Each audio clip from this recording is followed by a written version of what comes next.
updates on Galamsey, 99 excavators seized, 208 arrested. And also a worker him.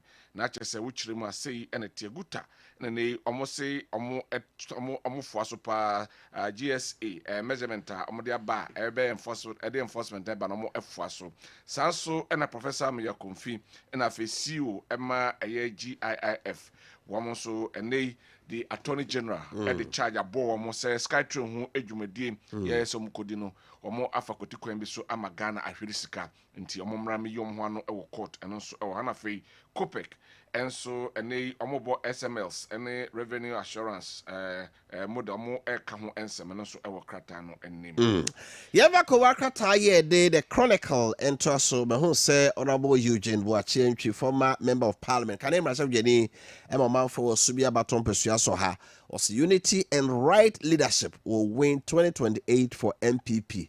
Eugene Boachie jo say MPP timi nyankabo mu no munya candy-for pa enye afimpim yenu adunu egwotwe abaye beto no NPP betimi edi enkunim ti wa mo leader kro ne mu nkabo mu de minim ha ti leader kro no pen on de onyankan me duru a obeka magana fo nyina tibi 2 million Skytrain payment ayen ready for play bargain as Professor Maakye Kofi Solomon Asamoah are charged. Sa de na Dr. Ayeni ye no me ntiase say you know the play bargain na be she ho no play bargain say nipa na fe na official wa charge no yen seven we cry first day cry onya de onyanko court enti who presume say obaji atum so odifo no aba for play bargain on upset takwan of aso ye ne ma no deviate from the mehu attorney general menim fi bebre sade but attorney general bebre mehu am no ono ne kwan no quite different from kwan of aso ye omoju no the all year no plea bargain nke boa also plea bargain no the man of boa ne say also criminal prosecution say idi ni panasem na no bono a ye de ne kotum that is the most punishment I wo ye de kotum be 25 10 15 years na abayin san kanisika ya boka so e go tum yen ya na be say feed no o yare e be hwe no prison ho ba so ye play bargain na o be ka so sika no mo ma me say magi atum say medifo edimetua so na ma ye reduce the sentence the issue is say ade nyankoko that is why I make so you come on and say I'm ready for plea bargain there unya fa de no court kra look at to say there no ono na se no court and lawyers file for plea bargain when enya no court kra ba we ya na so de abadi wanim se we abaka bia yen sa daje kra nko but anyway bia ono so kwa your person fa so eye ne niema enso no yen kwa yenim yen fa den su enko right afi me fa eye personal kan entrust the Ghanaian Times na etwaso na Ghanaian Times enim na yacho chaos at Malam Market traders pedestrian evade route abandon footbridge na chese the war Malam Market eno no pedestrians no footbridge no mo mfa so akra hopa bebre akra footbridge so ma ye ni nyina bebre na mo nyusu amamfa so footbridge na ya ekwan no wakra sometimes we have footbridge in bia say Malam dey okay so akofa ho da the way a contractor no ye footbridge no okay Kofrosro ntinsie no steps no onfru we jai obo so na o ya no pe baby ya wheelchair for no fa no so akwa tin baka de ya na one say bi on me barricade o kan ya barricade still abafro no more was a solo no wa it will be a so be fa ho anyway ma yansha de aka nto aso say let's deal with labor migration in sub region ECOWAS rep na ode ensemwe and so atu edwam NLA boss explore technical partnership in China transform lotto operations and also at the aircraft ananim na che say which rema senate and madam de ne kan aka ho ensem edada ena enei ECOWAS representative de atudwa say enei amanfo a adwuma Yeah, and as more a year, and my poor man, as more a year, you move free a year Africa, and man, as a co as a corner, Yanshane and Cajon and Sam and Honsam. See, I was ECOWAS protocol, no, free movement of goods and people. But it don't maybe I something. Who free Ghana come out for so. Now, yeah, in TK, very good system. So the European Union will be no. How bet me free her. Akwacha de Nigeria kakra. Na makoye radio kakra e wo bia serolun wa ye bi na masaba. So but enya simple sa. Enya easy. Ya can the paper so. Aye, wa said be ye adwuma. And also right. Offer. Daily guide ko akrata no e the Eugene wa change phone krona ba Unity Right Leadership will win 2024. I said 2 papers no. Omo nyina akọ. The omo headline here the chrono pictures in the sisa. Politicization of SML on healthy for revenue generation don kana mo akopek. O say SML adwumakuo na omo na boa ma e track oil companies no say sika omo nya petrol ba bi etu no oporo so ne ade no. Say bibia ba politics we say MPP na kofa ba omo pescadi we nso na kofa ba SML say the honsem etie enso eno no. Eduboa into spill national security information. I do want to spell national security intel in defense lawyer, and I can run a touch ya. No, said, do boy, the more you national security something can tap on to your move, but I did there be a more yen where this guy we because this can no it need the permit my transfer is got to baby. So I'm here. I say, more baby, so no, be Pandora's boss also Ghana, assemble to ye. To charge over 2 million Sky Train saga. Yedika Kaprasami Kunfi, Ghana Infrastructure Investment Fund, on a board chairman, Womo Enenra, attending just Omrabi Omwano, $2 million. Omo said, Sky Train, na enya and so amemuno. Right, my Twaso na Afiemfa, the Ghanaian publisher, and Twaso SML marks 5 years of downstream operations, roll out upstream and then minerals audit platform, and home Komodiana Yeguswa Yedi and so Hanma Fame. Dr. Nick Danso picks Trade Industry Award, and also other people no name and swim. MC confirmation in a fast. Another pre homoya confirmation. Another pre this for nyasum fracas. Honomeno and ensem and so a paper no enim. And I was a spy chief threatened to. Okay. No so spy chief and also threatened. No so right. And now speaks on USA court judgment. Kennedy, Japan couldn't prove corruption claims against me. And now, sorry, I'm putting the ha, yeah, and no, the Akata, Kakamu to be no. Canada, na Kennedy, I come pro Japan, and so that in China, where new crusading guide front page now. Hose, Honana, and I say, new crusading guide, dear Honor her. And no, they let her now, the buy, and so me here, can say. Said the Japan born and ask where to say and ask where corrupt or by investigations were to escama me and me J assembly. Can call America court to went to me and ye adansi be our home. And no, her Unity Right Leadership could win 2028 polls for us, and so you need what change as some chrono so and that or can edaha. Sarah so say MPP insider ponders who instructed the Dubois to buy cars for Mahama. Kojo poku safwa and infuni da and also mbusa say kwabra Dubois as so what to cars edema opposition party on can say this opposition. I see any more position. Opposition look bear. Any more position. Okay. So no be no abakasa mpa in the receive card. O ba say card e bit what is the card e bit what is say una osaka. Of course yes, I know dey. Is can ehu. Ba car pa dey. Baby e call e bit me. To say why na share no say. On to cars e ma ma. No am say o balance the book. No, ni man bi hono mo a ehu.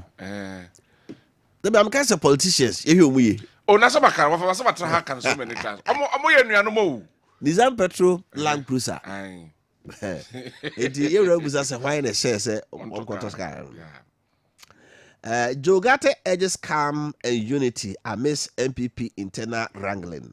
Rajogate, former MP, Takrade is guard to Getan, Rasha Yeni, former attending was MPP Ajobreo. Senate say party no more association. Ye hwe na ye fisem de yenye nse sebe aponche ntokwa no epeja na kakra na ye jemboko se de a be nyine betimi aka bomu na 2028 no yako enkoden na woka abronya mbetie de abronya mbetie eno ne asem abronya tutu bom na na usu bempa ko ka bi asie manfo se mo ntia asem abronya tea free no we are open mu bia otimi poano anyway ma yankwa na yan father Accra Times and twaso emma and I say bribery allegations against Defense and Interior Committee agaga the bank's Edubuahen's claim ha na chese eno so eda paper na say obi a shift post obi ase nyonwa matese dafia mapo kra so ene wasiu aye ntimfodwo so no so akoka bi e de afa no honsem ewo aye krata no anim MPA boss to crack the whip on non-compliant oil marketing companies and also ewo hanum say sanso ena okwa minority wants Sami Jemfi's head enra almost a press conference e kan sama hodo be ko two articles ene mra hodo se ura Sami Jemfi ho aka na omwe want de omo ani palace tete no so oba bro se ayinua no oba bro na bi nua se ene me wo MPP mu no de hia pa o se o regional organizer national organizer odi anim ye kwa abato ya kolusu no na untumi nkan a we no abetra na momo se wunche ska ni bi da enua pa na obro mo no kana we Christo nsam no ka kire we so di onye bone da no onto bo mo ba no oni kan no nto bo otwa nani na chese mu nyina akọ ya mutu so obi a guilty yes obi a guilty right my yanto so e wa hanum na yankwe we say okay I salute my MP Amenfi Central DC and the way so about to get our practical name. Yet also the Daily Gist and the day to us was a spy chief faces fresh charges in 49 million scandal. National security chiefs arrested over killing 5 in Nsawam. National security chief. I see. AG drags Amir Kumfi to court in 2 million Sky train deal. Yaka ho asem that. Japan was never slapped with 80 million fine in a NAS case. And Ramiti in aid, you know. Or say America court system, and say ye had ye na. Yes, ye dear, you know, since a jury not transform case in New is subject to confirmation by the judge. Okay. The jury in the car second, everyone got 18 million. But by judge, then the judge said that be. It's kind of so. It's a judge and I pronounce. And I guess I buy. A buy initially no. Say on say courtroom hono buyer. What can semuna? I feel a castle quack filing. Then I saw appeal in as if for any according to him, no, just say until say a beba judge over cohen. Sounds a court judge in any no. Kajan bet him this can be a cajon. Kajan bet me a cassette, the jury in the kind of cressa. Never been tassel. Okay, and I can be fine out. And what is we? Okay. And you are saying no crazy a bon castle with ya. Legal gymnastics. Anyway, you have had a news center entrance and for Mamma. No, and nay, overshare banner headline here over 80 billion Ghana cedis debt chokes energy sector. President Mahama assures payment by 2026. So Mampeni Ashebo say a kabubru we add the news center. Hey, 80 billion Ghana cedis debt chokes energy sector. Ha, na say Mampeni say nyame eyadma afie besimi obeyi sakani na enso e de free honum. Ti why na now kano CD at 60 from 1 cedi to go to $1.17 in 1965. I said you rated no. Whoa, the actual we to 140,701 to $1 by 20. Hey, so over. Did I say that be what 1 cedi na $1 to 1965? Can come 1.4 billion. 140,000. You see why people will not stop this forest trade? Wouldn't be $1 ton. Because ye day dollar near sitting near say a cosra. Wafa, yan to 3 nema yewa. See to 3 nema yewa hanoma. Any yet at stabilize.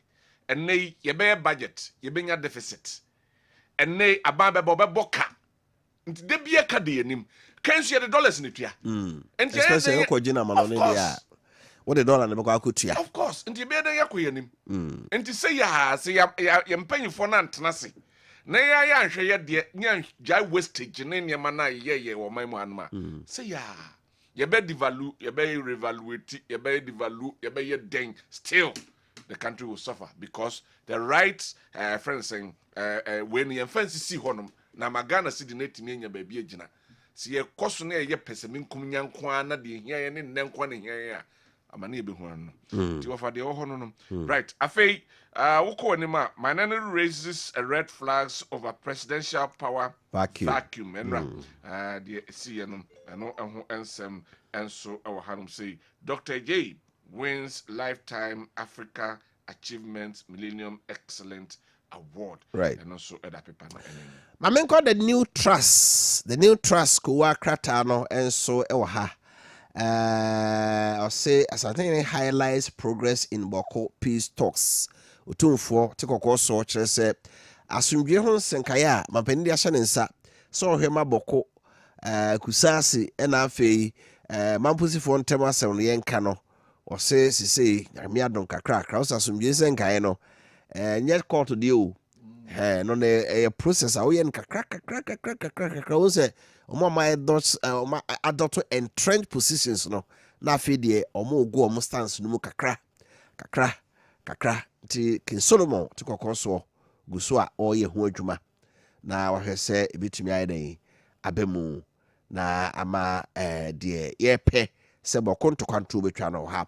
Former majority leader proposes changes to 185 clauses of MPP's constitution.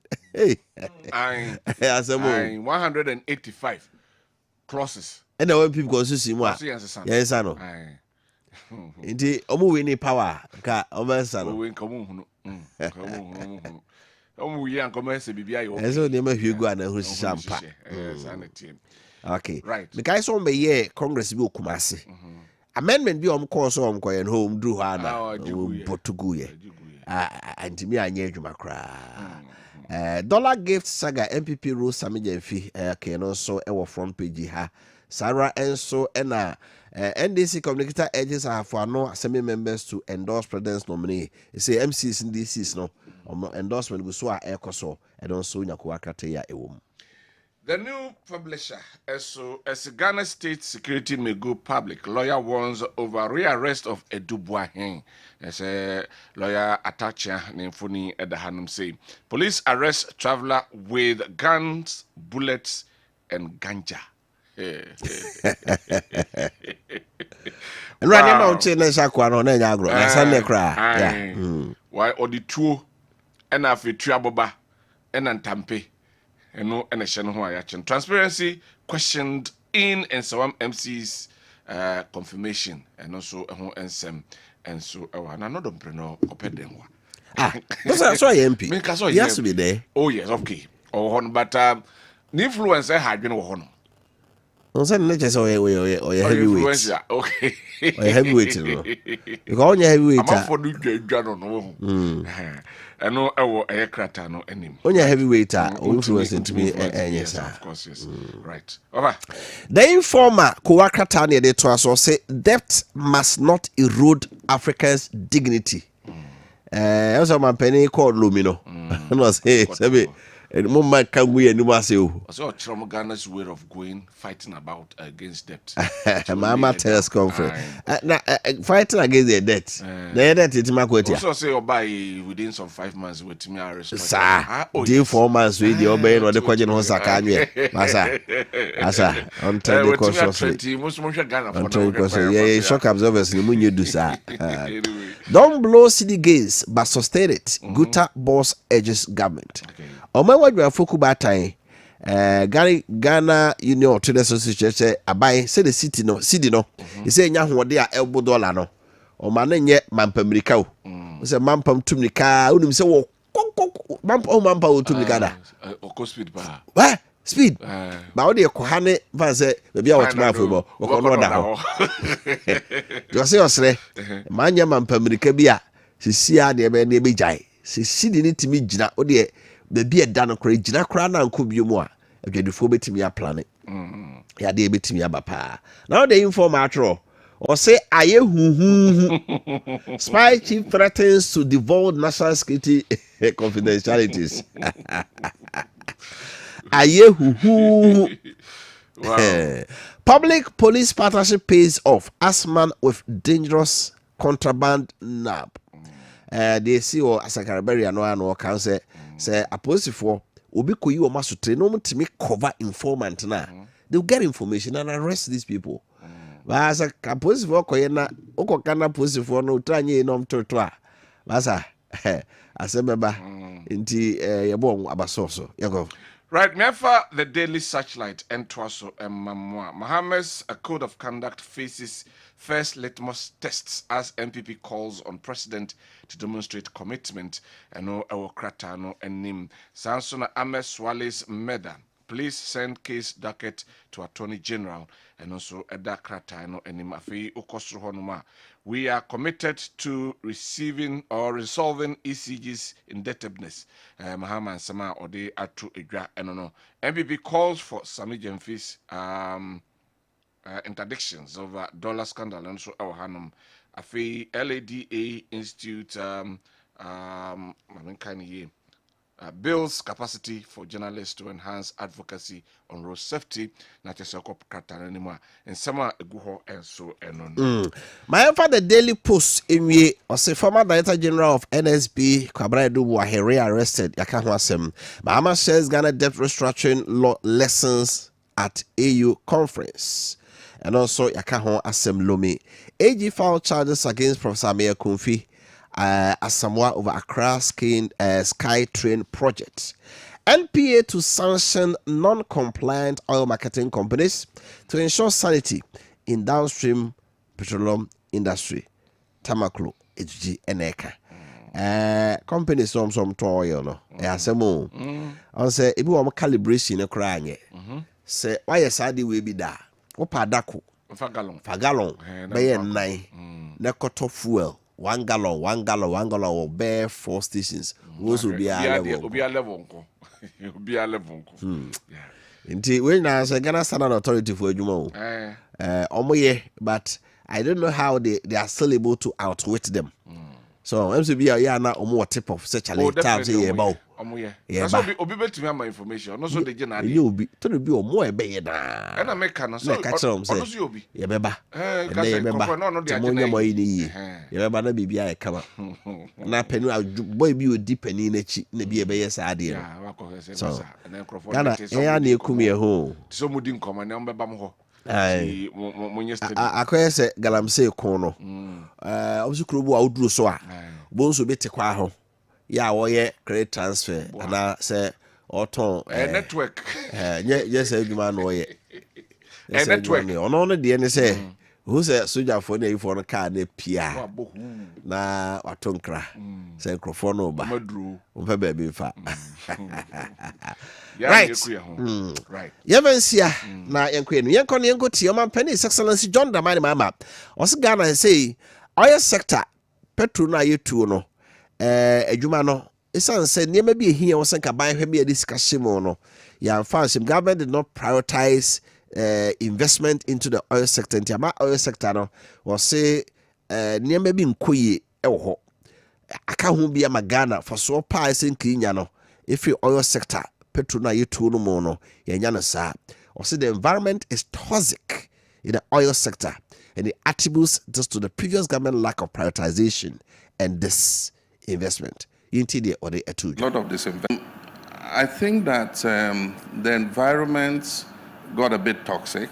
I don't know for what reason.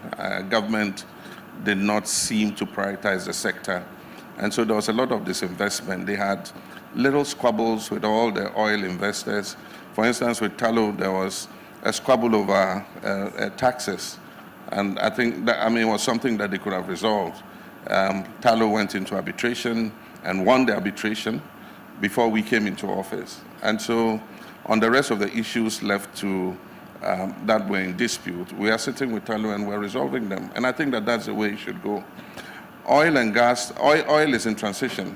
And so, everybody who has any assets should be pumping like there's no tomorrow. And so, I mean, I would lay a red carpet to anybody who wants to drill and pump oil to do so. Because, I mean, in the next decade, 2 decades, I think that the world would have made a transition to renewables. So the environment was toxic. E&I had a dispute with another local company. Government took the side of the local company and asked that they should unitize. And a dispute occurred. E&I right. When is someone company John Dramani Mahamadu Tuja efa oil industry se Ghana nyamia ya don petro no ye obi na wanye no hona wa ntu a ebedi be mfie du ko mfie du no ewiase aman nyina ye jai non renewable energy on say eno ne petro na se niema energy e man nyina mhoden a ebetimi asa petro utumi tu a ebesa ise abrofo no nyina ye ko solar ye ko wind energy say cars ebe nyina electric cars ne ade it is a baby ben fie du no achieve by 2030 UK fu be jai car ye de petrol diesel gumu ye 2040 France on be jai car ye de petrol diesel gumu ye iti brebi am te say companies no omo ba be bi na Ghana ni agena emesrezo he Ghana de ye mobo obi de tutu ni mfidi o de ye car ye de petrol ni diesel gumu de aba wo me wani age ono no memo no by the next 10 years onye bio ti o de brewa emo ne nyesa wo opa wasem ti o de adwuma brewo my goodness. I feel my penny asa kasa ediafa utility services and as the kwanya Ghana abemu mpenifo and as you meku a hoso mo hwe no mo boa ma energy sector itimi gina yie no enyina moden nsuo adwuma yede ma o na asenkane ne de be ma o mo a dodo o senko mutimi gi ho sika de ba no entimi masa no ma boka se bia ma nkane 100% a emu 40 na ayeka ti amada bia no na energy sector no eka edaye so we see we inefficiencies of the state and this ade me so aba ama Ghana say ka edaye so e wo energy sector no enya asem keto akra. I think if we put in the the second gas train and E&I turns the taps, we get more gas. Nigeria has also promised to increase our gas supply through the West African gas pipeline. So I think over the next 3 to 4 years, we should be able to eliminate crude oil completely. Was that something that you came back into office thinking that was important to reset the economy? I wonder how high up on the list of priorities was the that? Energy sector has been number one in terms of priority on my, to be divine about it, my second coming. And so it's been a good second coming, I'd say. Well, Jesus is coming too, so. That's true. And so on my second coming, we messed up energy sector with debts of almost 2.5 billion owed to independent power producers, to gas suppliers and everybody. And so what the previous government started it, but we're continuing it. They've been trying to renegotiate the debt and then see how we can ring fence it. We have some strategies for dealing with it. And I'm sure that by the end of the year, early next year, we should be able to make everybody happy, in terms of, dealing with that debt. We need to clean the slate, but in cleaning that slate, we must look at the whole value chain, because a lot of the problem is coming from downstream, the distribution end, because of the state-owned utility. ECG is not as efficient in collecting. Where Mampani John Dramani Mama see energy sector no the entire Kemne no electricity company of Ghana for no kane de mawo a muntu benji hu sika emma enti ombehwe na next year afie besimu kwa wiye de na energy sector Canada ho no yahwe na eyi e de afri ho e no sa kasafa say thermal plants ahodo no you see the crude oil, it made the crude oil, light crude oil power, it made the gas power. Now the gas gumwa, a born from my electricity boba from a binary say, if it me see the second gas power plant, yaka atwabo de no now Nigeria for gas and so bano, a beka crana plants organ and no, you fall light crude oil power bio. Na ma ne boaba fom na enra GPR2 24 wa santaman temne central fo shiai na some of the atu ache say wo bakuma se a kwane ya droba fo no be dey passenger fo fa so no enye bon se wo fa nipa no ha na wakosi om ha ya ka ho asem wa apen ni nyina se droba fo no be dey pese o majo uni obia enti o namu sa wa wo firi e koma mponte be fa ka be 9 na say de omne KM en roja mi se beka bom so we driver ni mra na say ojo union na so wa no union bia de a untumi enye adwuma na passenger for yenso ye ka ho bi obo ye passenger ni obekọ station akofa car no akogina kwa ho yentie Alhaji Smara Boache your original chairman ma GP at somebody to dwa bra ka no bedum bia ye bese if you know ye be share ye cars no so staircase wa uni sticker no bedum bia ye bese regional minister ye bese ke me penifo ni e ba saka no e maku obedi se woni ahye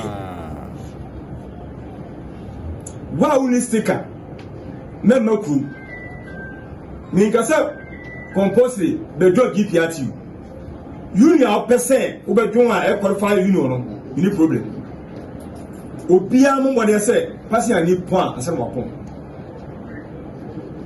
obi ne mayira ni hu ba bia ye ko pama ano pa fe nko nure fe nko ye twem akontufo so muntini ye wo mo de say mo ko station akasa ko peka na munya e say mujira kwa ho ka ni duru ha wo senti wo se e be tense be tua da ho bra kan se if you be a mesa dey mesa wu na ba ni kan ho aba be fa tense ti mese Kumasi for Asantemai for Ghana for e be se e bo amakontufo musumu mwai muri complain be abase wo free here. Right, Alhaji Smile Boache GPR2 Asantema Ntemudwem Teni. Awa hamana so ya yeje enchirimu fufraka. Alhaji oti enka ya mwacha no pe. Ova mjoso. Bacha umpo mi edie. Adumura no namuswe. Nyame de enko ache. Ira sa no pe waje so. We ye hawo amanfo su ho mfrafi asase pa. Free bro nya bre no ba ne de na nye easy kra bodonko a. Na passenger for no esu kwaya driver for no efa omo jamai say transport sector as Kumasi group emo no as emre bia anya adwuma anamboa Opa Kofi medase me tia oti efu nyina ne wo kan de me no be ya adwene pa sisi ya makwan ma ye nkura no mo kaka no obi a ye de ope na unions no so no adosu to be as you ope ni transit sa no na ehwe din na de passenger for no any da for no tokwa no ekoso a na yeso ya fasabi ya fa ya gene anya adwuma mo o magana ndidi o kai ne kure o ma no enforcement team no o ma ye lose kakra ama ne ma ya agi ensem ni kwase ye tenase esi ye sorry gina na ye de emra ne ye adwuma na bua akontufo enkanka na omo wo kurumu a mo bedidwa omo kwatira de anesefo omo ye nwo bank sabi mo radio station fo nya mo fo ka mo fo toto nje ni tira ma yeso ye ni abre a ye be se ye tu sa nsemode na se kwa fi Kumasi produce no yensa semfri mo moto union for no na no KM boss ye rezuba ba ha aso oba ye no ohwenkrata mu a Kumasi ye wo moto union mako aduonu 9 24 okwankran ye national capital akra bi ni ho sa kana nke ni ma le GPR2 na protoa na ba ko be progressive se de be 24 union ni nyina mo ho pa Obakofi ye wo ho so ye ni ho ye wo ho for edin never practical adwuma mu a ye ni ho sa esa se de minimum say GPR2 na protoa ne free 2001 urban one ebinya progressive ebinya cooperative ebinya concern enimu no na aye kakra sa ni baba akubi no what union ni baba akubi no what union ene say aye nsem no the union de o kan no kure edi ni wo ho na practical word no de eni ho sa na emra na ho se emra da ho ansa na beti union no se bia obaso obi radio station obaso obi banka ye omra wo ho a se uni san share requirement na ye ma kwa ma mie ba mo de ndi ase e free ana wotumi bie se na opebia opa nyame shira opa ni asema wabusa mi kiresem se ye ntokra mi enton amanyofo na se bi omudo mo bu ma sa ade ni nyina age ensemo amayɔfoɔ ka ho bi obi aba nipa ebe sɛ obi union ɔnhwɛ ne nkrataa mu nkɔ akyiri na obi ama no edidim saa na abɛyɛ 24 unions no eti nɛs yɛpɛ sɛ yɛ adwuma no ɛfata de ma yɛ adwuma deɛ a mpanyinfoɔ ntu nipa badwafoɔ ɛmɛhwɛ sɛ de si yɛ adwuma yɛn toto yɛ kaase yɛ wɔ ɔmo fira mo kɔ protuma ɔmo fira mo cooperative na ɔkɔkɔ autos redeemer nso ɛdɔɔso na deɛ ehia no a wɔn kɔrɔfa no yɛakeka bi abom na ɔmo wɔ ebi na yi no nso abɛn mmiɛnsa anasɛ nnan a ɛbɛboa na yɛde mbra yɛ dɛ ɛyɛ adwuma nyɛ saa deɛ kɔn deɛ ipa baako na mmienu etumi ti union abɛ ɛni sɛ ɛba saa wobɛti union a memfa kemkos ɛyɛ ɛmfato ho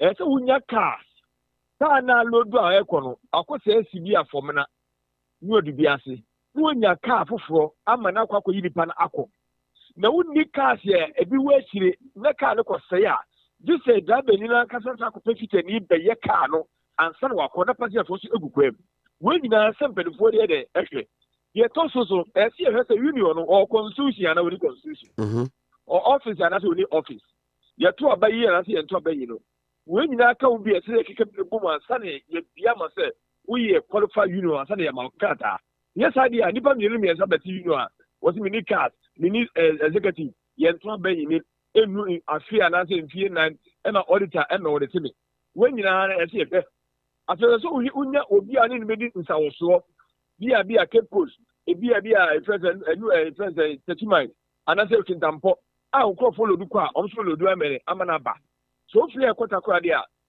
takwa de fo ne takwa de western fo aye hihye se ka bi nya problem wa free akopu fosu ekumaso fo de se tuana mo efi takwa de eba fosu takwa de fosu de tuana mo we nyina so mo anya hwehwemu na se we madamfo we menyonko we makura ze mpa adwuma ma ne ti bi station mana ena agi ensem no enti se dia ne be ya fa ho ya ebetimi ahunu se union we ya gye natom because enim se ke menye union no ntum a ontumi nya ba bi nya lodu so de nipa ekọ ba bi a okumase kopem amaye eno pre di ese ne se demlika kan no empanifo nya ayonkosem sebe nhwehwe ne mu adamfo yi fi o ne nipa mra GPA to asoye mo ka ta mo de yɛ adwuma mo office am de yɛ adwuma mo constitution am de yɛ adwuma mo council am de yɛ adwuma ba bia mo gyina mo yɛ adwuma yɛn kɔhwɛ efi ani akɔ protuma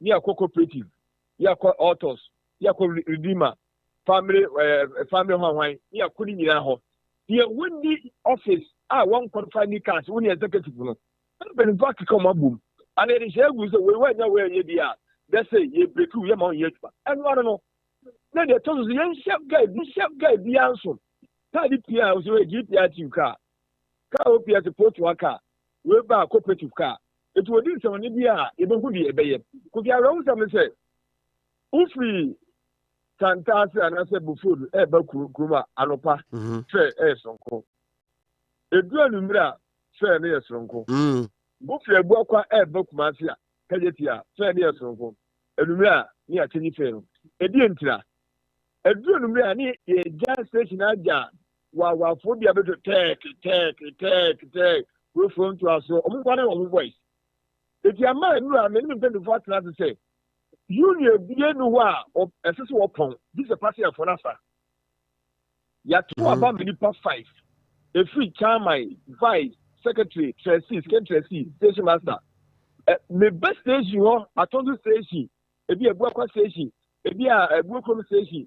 Na me ba best 7 o'clock na 8 o'clock na nipa gu ho. Ni me hu mpanifono ho a ye ku omra na ya hye me ase na nipa otoso. Ebi sa na other unions no so yenye. Ye monitor. Yenya wa no eduru mi a obata akwa hye na chi.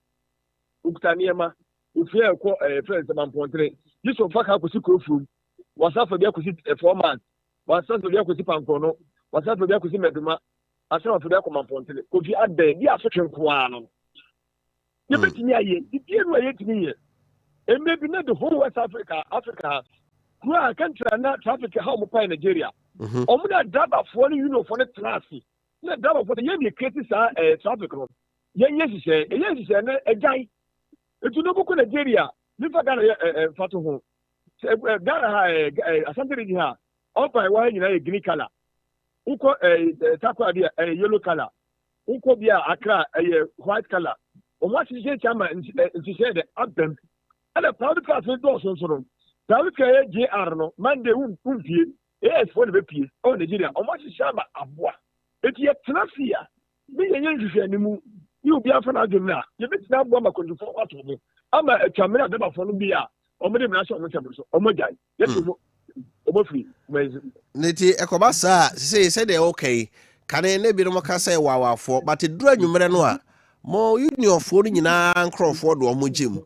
It is a bet me a ye sanke bia nipa ne kofro car. Won se car we de efri elodu from Kajetia to bia tafo pankrono enti so siw kwan mu a onim se da bi enye ho na so ye adwuma kro. Is it possible? The okay no kre e bet ma sesa me wo dama for be 30 ena omodi miraso na wa for no koba na me daba ni si wo sa omunya so de one owner it was to also on the for gym nemu wa no a wo sha ase a ya nyele hwe no ena mu omudi miraso mu nya akodwa wo sa wa for nya ye Ghana for car ye GPS for photo for no your cars now Ghana for a time, only your station, and when I quite one because I'm not in hope. It's a maybe will be able to join union. Yeah, they say will be able to join union. That's it all. So the major pan was supposed to do quest. So you bet you more than a national seminal. Then you know, be able to tell this thing about what a car. Then the boss said, who need cars here on station. Kuni office on station, kuni executive on station, who qualify on station. What we pass here for the tower. Yeah, chama ye say ye na tie say mo so mba ye sikese ade. Ye hwe kwan bofa so a won e kie me mpanifo na original minister be ka bomu. Na side because ku amanfo anopa ne anwumere de apase nyafo su pa. Na chama say transport fare no mo bete so ana. Say petrol na ba fo mo. That's it. Me a metu benya na ke yate lo fe no so. It sounds say you say petrol ni yate so. Dollars no so dollars not at bafem. Na die omni last month ni en two petrol so. Ni dollar no so ma fem. Eni ma spare parts na ye magazine for spare parts for ko for buy no. Price no monte so. Inji we no monte so. Do mu jana no mu jina. It was not a muntabi wakano. Also, I ready say. In your man's son, who find him own father, Yatiswa, or Matinima, so much as a lot of friends. You better so. There are some Jabba. Yes, and Paso teacher in the ape. Yet also was to a nidipa. There, I was said, Lord friend, you better summer, passion for some water. Name spare pass and only in the word in that's it for now, any uncle feminine. Yadaba for in Habitanza. Yeah, Yamakaka. Chama ya sino bra wanyame ya pay. Eso da masi. Alaji smile abwachi GPA to Asante Mantem jum 10 on ye ne kodi nkomo fa de ekutia ada okay. Aha. Say ensem na ode agugu an say ya hye da agi hu dwuma e programs be mienu kra e ba antentam say di omo abi akomani say ebe e say otwen bebre bofo so bebre ofa na meboa e say twen bebre bofo so bebre because abei won say eba wawafo no ne ha adwen no say wawafo no anye yampekon ya de omo befa so a womo ewo station nyina de omo begim because me begina station a obi a megina ho eno abepeka no de akọ obi agina kwa ho tisi anya mmra ama yamamra no anya adwuma mmra de bi wo ho pa ba yamamra no anya adwuma sane ma wo nyina because te eyemede se nei GPR24 any other unions no mujom na so no e ka se wo ne kieme e be kabum na wo mapekwan a omo de befa so eba me ho betome me ma me bi bo ho betome me nua bi ho betono ba unim ye problem pa ba ko se Ghana enwunu dwo a emra nya adwuma en ho na me ka no se emra no wo ho hwan na be obi aba adwuma no pa ebo hwia no wapon ti de also ye na adwuma nyuma no pra no wapon KM boss Kizuba ba ha Emma near Bonaba sofa said we see a clear pavement no so near dinner. That time na me kofa when you merebe no siano. Watch it. Na baby our pamini pana friend nyina no omo nyina back. Because obi say do masa bakra. Say do ma bakra. Say do ma bakra onye say e do anwumra no mo ba. But bibia even omo hwe city gas ne ade a omo mamamfo nyina gina baby basa nyina. Ebo no numu a no omo nyina pon. Wapon. That is the problem. Sometimes driver need to me gina kwano mfimfin pa na olodu. Mfimfin o. Oka kro mfiu. Na o fa obey. Oka bo pepe obetumi atona sakura se fa. Obi kra betumi ka se opa tufa soro. Obo so ai ne sase. Opa tufa soro. Fasoro na be say. Opa tufa soro. Obi apentem emergency bia no be se ogina kwan ne mu na olodu. Na mka se mra no wo ho. Se ye hwe mamra no aye adwuma. That is where the problem is. Because meaning say friends saying MTTDD4 omo ye adwuma anopa awia ene enwumre. Until what bars them from being on the road. I'll make traffic regulations no drivers no diso. Obi anyina basa said the omo highways no so. You do anyama manfo apon no a. Omo MTT4 ni highway no so a. Baby omo traffic light in so. Baby o ho sokra no asela no. Na omo ye but say kromu pa de. Because I was win here. Because I hold here o. Ana kromu na nipa ekofa car no. Kwabra na gira kwa no finfin no ofa nipa.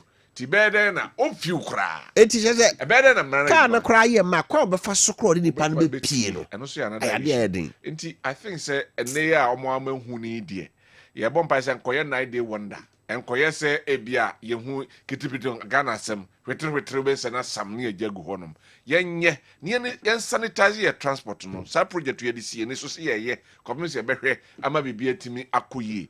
Na omo amahu dia they should do well. And our drivers no so wa wonyo ni union no ye be sere se ene ye free na ekoi kope ba bi na fa hodom ekeka kaba no ye se mu baby se kama dampan ye no enti eno eho ensem eno no ofa emfa no si ha no na yemra. Okay enti yanko dwasomra so ho ebe ko dwaso aba na yakoba am sere be kan kan fo adwenche no ebreye na yeni ho enko wonsem a wo ka no ma ne nyenkom a yedi no ena no pay wo type the message na no de ato ho we ya no a wo so de ama wo the sense message ba enya de a me kan nti ma yehunu se utie yen so that whatever that you say should be about what we are discussing.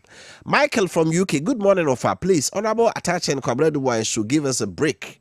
Dubois is not a person to occupy that position, so why all these scandals? His lawyer wanted to create sins, but the Attorney General should be bold to pursue him. Okay, Musa Abatwa from Aswase. I'm quite satisfied with how the court proceedings are unfolding in the case involving former JIIF Solomon Samoa and Professor Amir Kofi. A Deputy Attorney General made it clear that government's first priority is to recover the $2 million for the state, which is exactly the right approach. Justice isn't just about punishment, it's about restitution. We can't keep the money and serve jail term. Okay.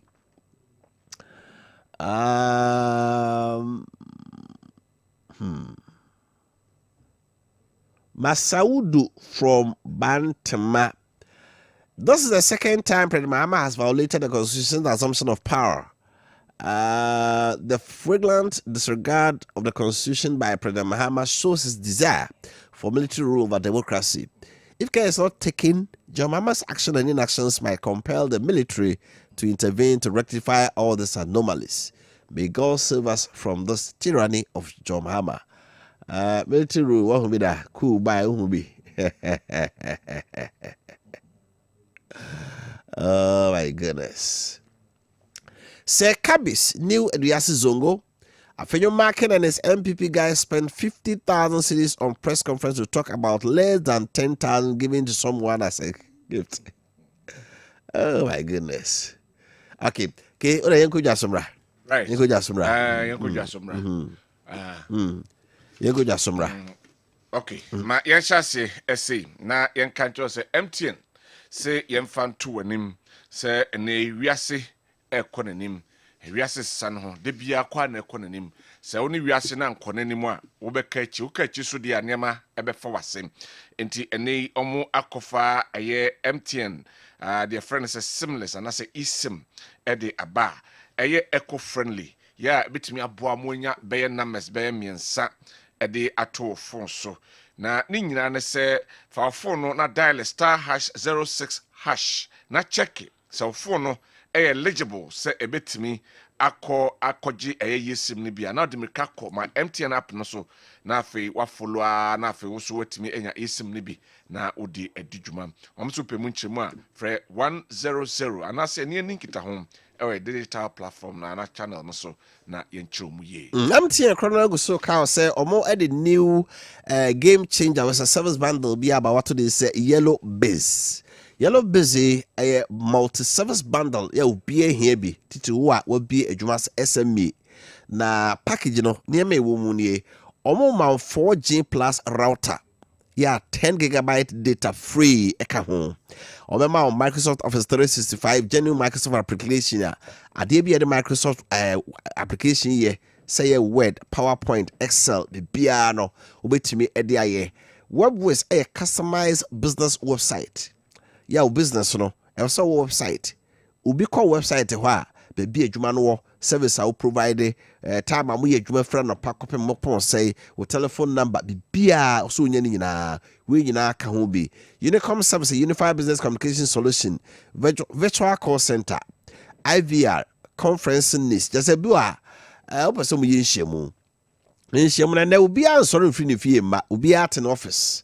na mo ye video conference video call and say conference call ni nyina ewo sa package a your friend yellow busy mo so you can mix out mo dey apel there for MTN to free number 100 and after 0244 308 111 0244 308 111 or email address near mtnbusiness.gh@mtn.com mtnbusiness.gh@mtn.com and I will MTN office be a bewo catch us a yellow base no so be jodie no meboa no stay connected everywhere you go.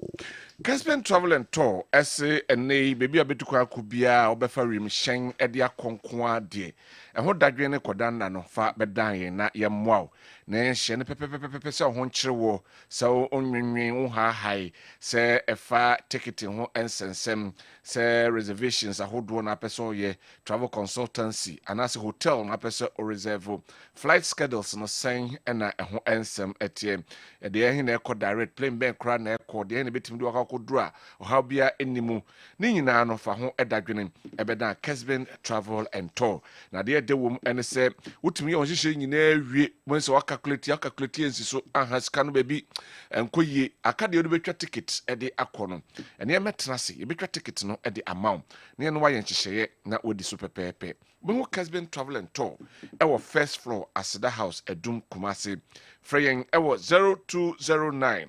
434999 0209434999 na yammo akonto honsem enkoyie mawo Kessben University College in Suna Free obviously yam fanto manfo anim say o school ni a wawie senior high school now pay university akoto adesua so no yen kan foma say Kessben University College no so ba Ghana Tertiary Education Commission GTEC ajowatum na yedomo abata Kwame Nkrumah University of Science and Technology ho it is certificate bi a obenya from Kessben University College free KNUSC na eba na entry requirements no be we SSCRA 3 credit passing core subjects no English, Maths and Science and 3 elective subjects are 6 from relevant area of study so we general arts we science we business we dey account wide grade in this about 36 and our grades is free A ekoka D we mature students will be when you fear do 25 years ekono wono uni certificate qualify so timba university ma ye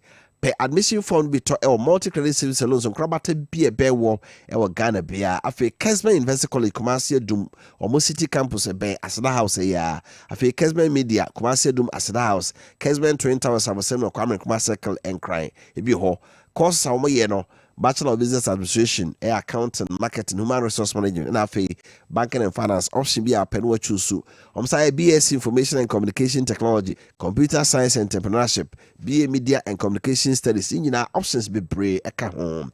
Na, almost city campus, no, Ewo Kumase Dum, Ebasada House, and a main campus, no, and so Ewo Contenase, Lake Road.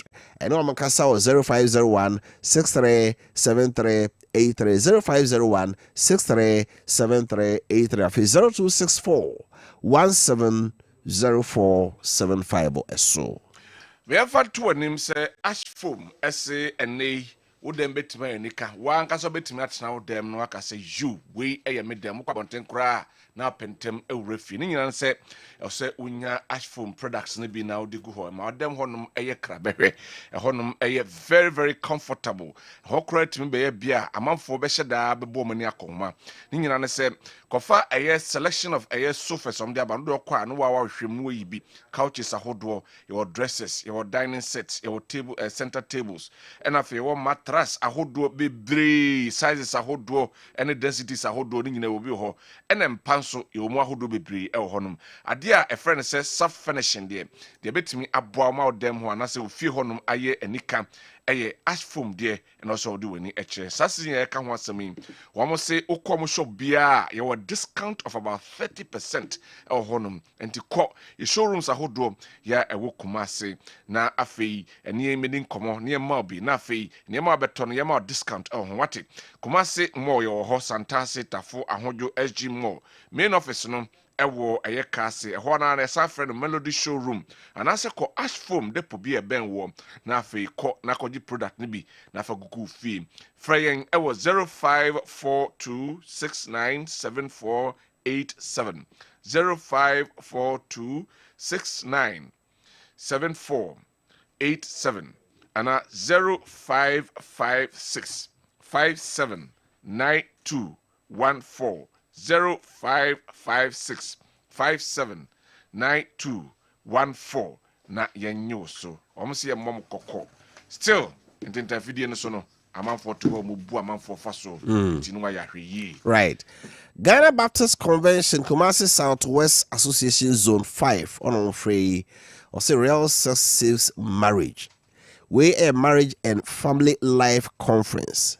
Marriage and family life conference. Aware ene say ya chichiro busuano e ho nhia mu na nyese oso ote medase abrawa no ama operate so awade no institution so okokosua into marriage and family life conference bra na benefo omo abin aware mu na ebusua chichire mu nimdie mu omo enchechero Dr. Mrs. Abana Tano Dr. Mrs. Abana Tano counselor and family medicine.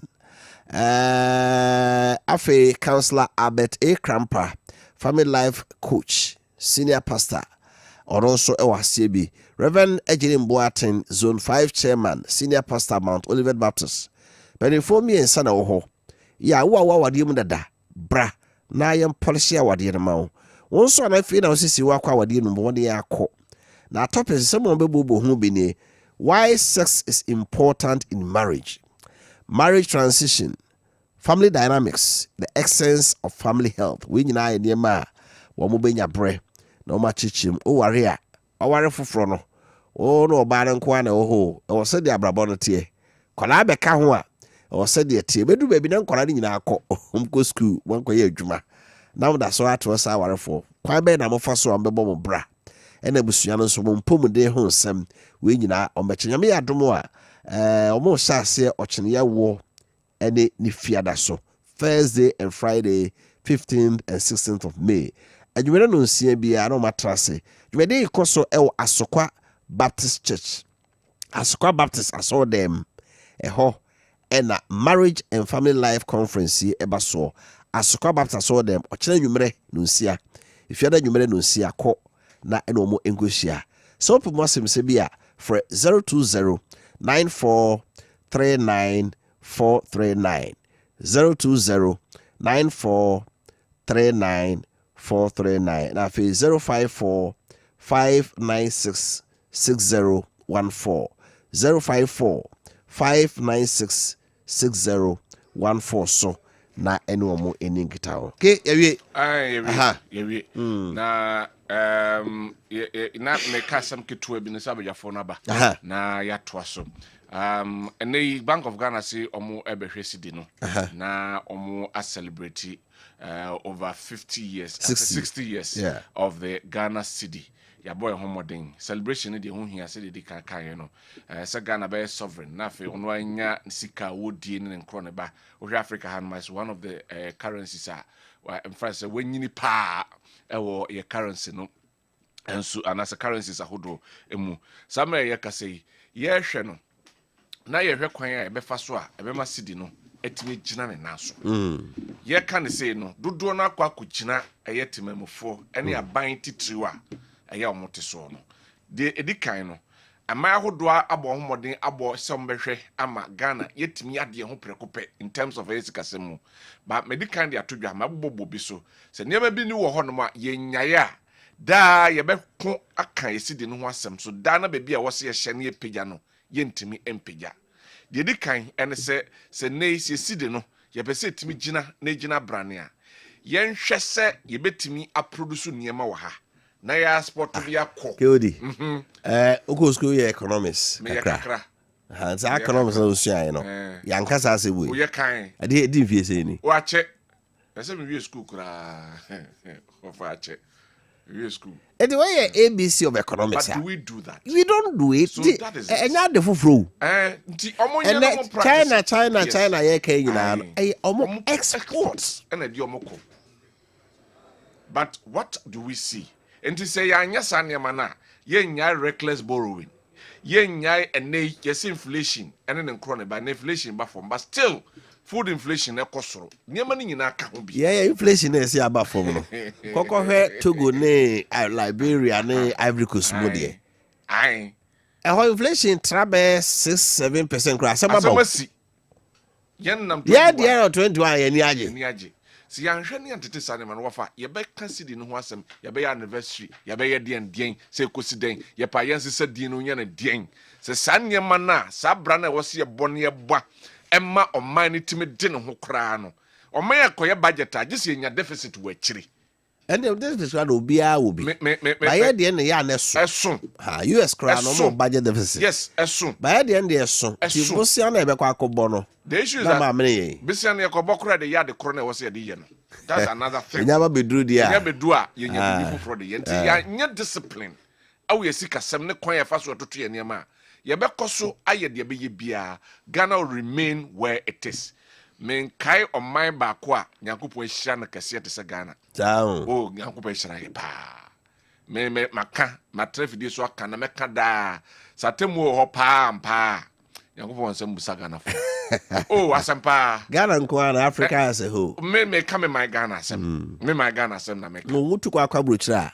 You must also free Ghana. Also you come from Africa? Well, me South Africa. You Africans. A former president of Mampeni that the winyan baby corner. You fear some. Inti me di me fear some. Okay. Inti enei enyama bia wo wiase bia mani pedi bia nyama bia dom yen. But still because your mentality and your attitude and amati ye be ye die nyina se yanse say your attitude and your mentality a enye right inti ye be celebrate all right but ye nwene ho nso so na be ye betimi aboa me yetimi akoyenim right when I say ke wodi na watene nka na so mapa aye kra do ha na ye nkɔhwe apom de ho nsɛm kakra na ye mra na ewia na abajafo nso atrase na yedi nkomo so mapa wa ha ode ye kɔ Tabia Herbal Center na ene hodo ya ebeboa me nya apomden no woni edi ho komo ekakra so papa yes boss baba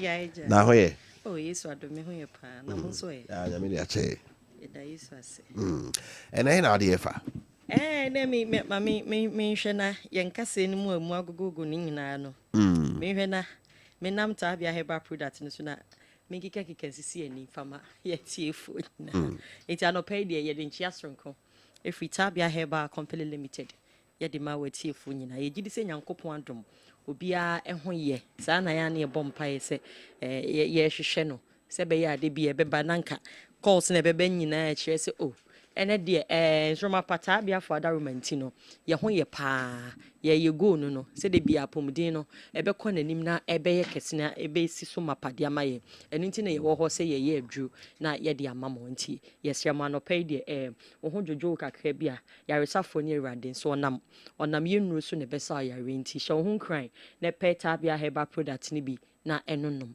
na me ogidi se wononom nuru na ebeboa na esiesie the number is 0243 68 61 and I say 0245 74 92 06 0245 74 92 06 and I say 0243 68 61 and the aya mani patai yare bebre na eye immune system ye ka se immune system a eno ne ade a nyankopon eye de wo ni paduanim se eno ankasa enya ade ne nkonfa ma ne ho se bia yare bi ba immune system na ankasa ono ankasa no onsan ko ono a oni paduanim emfa ma ne ho se be ya yare bia entimi mo enti obi tie mi anope na ono de yare bia sorry ye na eba ne so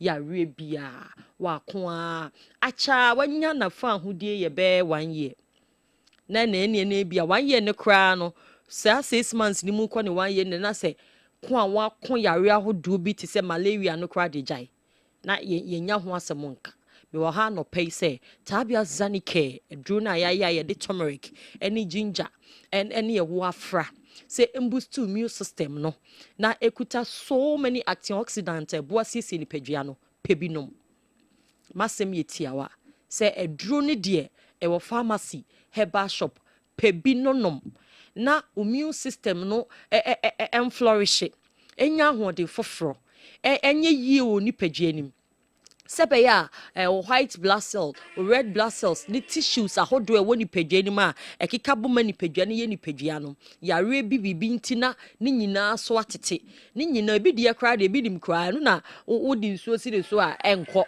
wodi aduane ma na enko woye ne den enko me no ka say obi da serious emergency room because the immune system are failing no Mr. Unya tabia zanike na starting nonom ye dro no enye se eye painkiller there bi o say bia o te say meti ye me yakaka enti me meti ye me yakaka makoto tabia no manom ana se meti se me jonku makoto me de enye dro a ye de soso yare ano eye dran kasa se yare na me boboso ni bi ne ha no na wato anom enti mpa o cho utie mi a ye to wadru ni nyina na ye ka o say painkillers ni de wo benunum bi but emfa nye wotwe mu da emfa nye wo habit se de bia utie o yakakra bia na wabowura pharmacy mpa choma painkiller we na abras na ekọ 3 weeks time na we so afri ha e wo se to the source of yare na se free ni pagedim na wonya wo fa ho de wonim adekọ painkillers na wo kọ no wonim ha ahodo a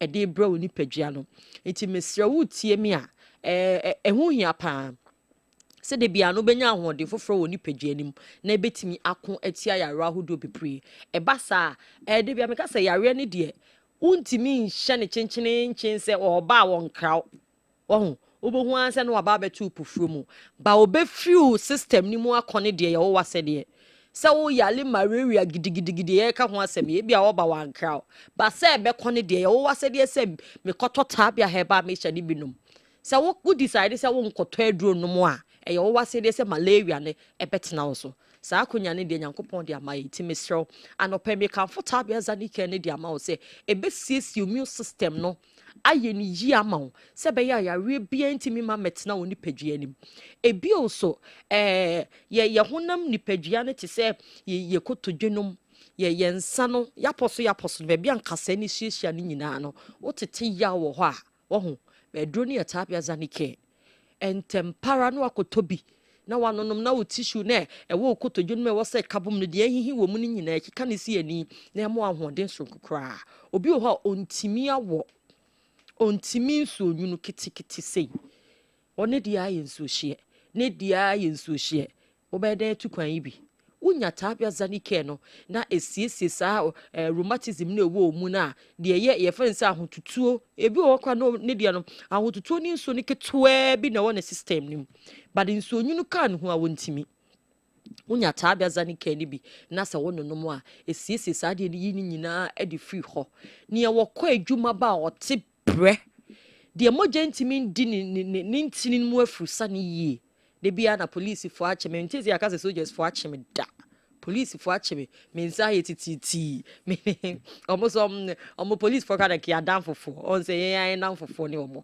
but yare condition bi na ebo nka ye o system ni mo no veins no o blood vessels na wo say moja ni timi koba no entimi nkoma enti ene ye kra no ma ye tena ye condition nim tena ye to ase 24/7 ne de e wo say tabia zanike ne ye de ye nsuo because obetna se ofa what na ye kon mu wa sorry wa kotena wo care mu exercise ni ho enti wo ba hu se de bia no untini ni mu no esisi wo tena ase kakra na wo na ase peja wo sorry ya na emu ayo se de ne mpane ene wo na ase no wonya tabia zanike na nane sa cholesterol na wo veins ni mu nyina afena blood na timi enya kwan ye omu adwuma kama de ka se numbness ni nyina ebeyi ni nyina afri ho na police for omo che obadi no sesenyo ni nyina blood na timi ago through kama e de amaw tabia herbal product no ye adura de bia me ka se ye to ye bo ase because ye sua plant no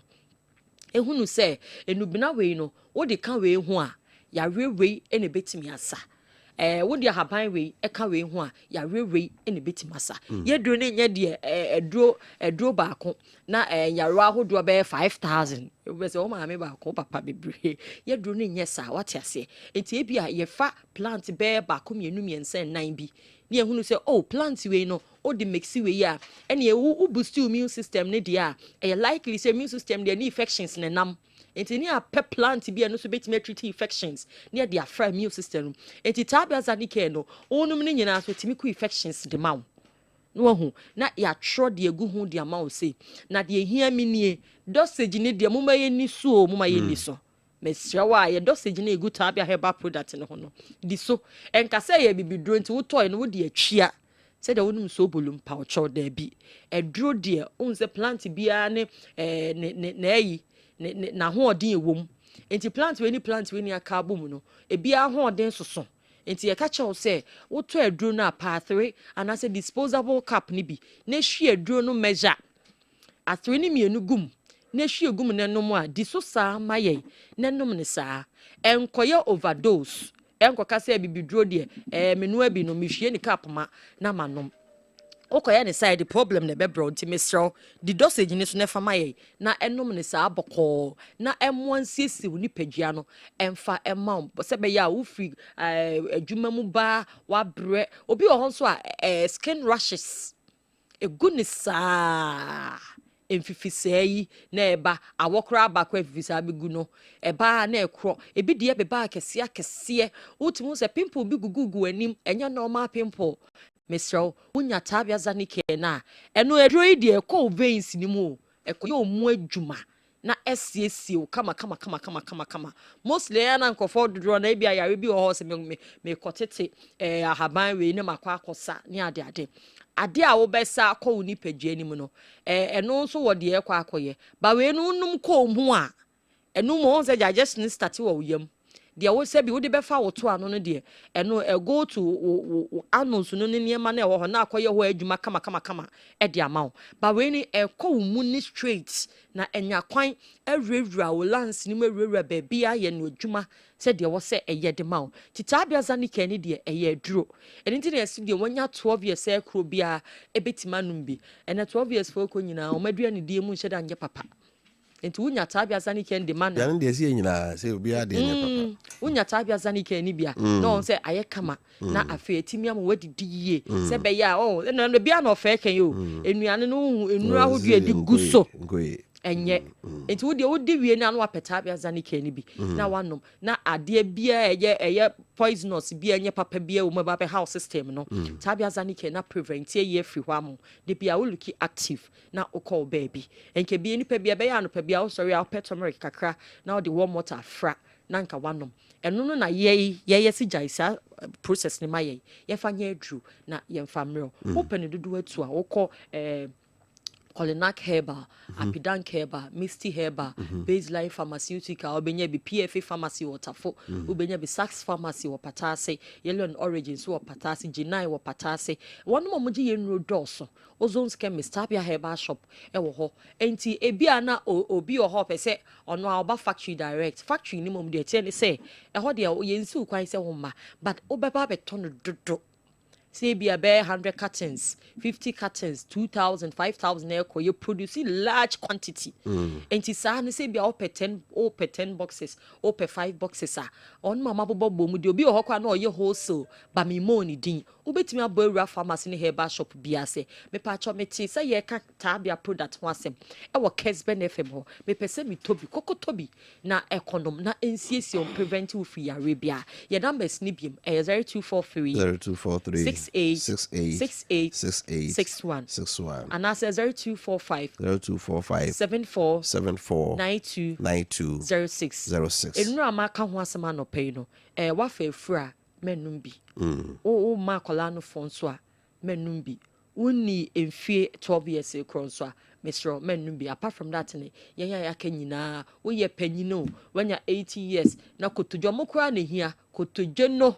Emuaya ugohoa petabia zani kenibi na enonom na enkeka tissue ni nyina sisi ani na ema wa hoden shronko ti anope de medija watiefu nyina ne se kopetabia zani kenibi na enonom infections so a entu ni nyina ase emfama wa kama right so baba ofa that's it usmeda na menka ho right yaka tabia eba center yapumde ho nkomo na ekokudie yafe yebrafie na emedi nkomo abodwafo e wo ha lawyer Jojo Pon MVP legal team member Shantarogen or ha Sansa Honorable Beniza Koko from Pon former DC City Central and former NALAC president NDC wafanka ho amasa position bu anye isi onya lawyer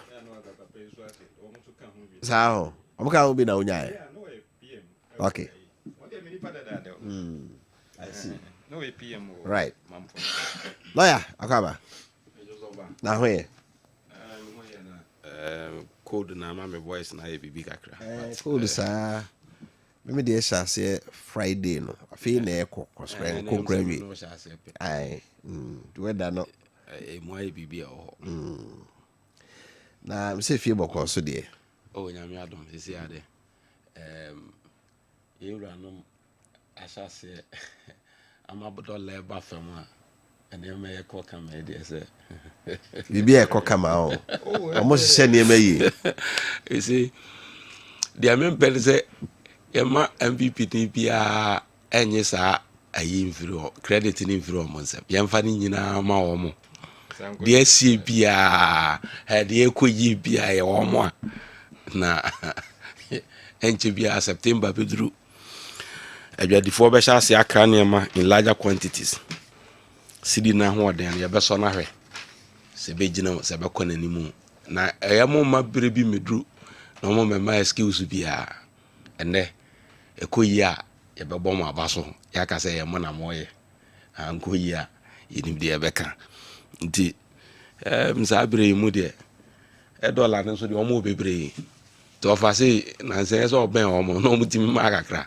sa $1 no mo bebre hia omo ebi gugu omo ka mu sa opati omo betimi atase bia ma ho ebi hia omo ebi gugu omo ka mu omo betimi ma bebre $1 nde ese ekrum hanom ope bia $1 na kodi say Bank of Ghana has the rate and DC boys has the dollars.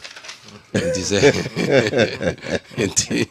and he said, Upibia, Yamma Agrada and Sakanadia. On the sea and in a wee, Shana Yaman beam.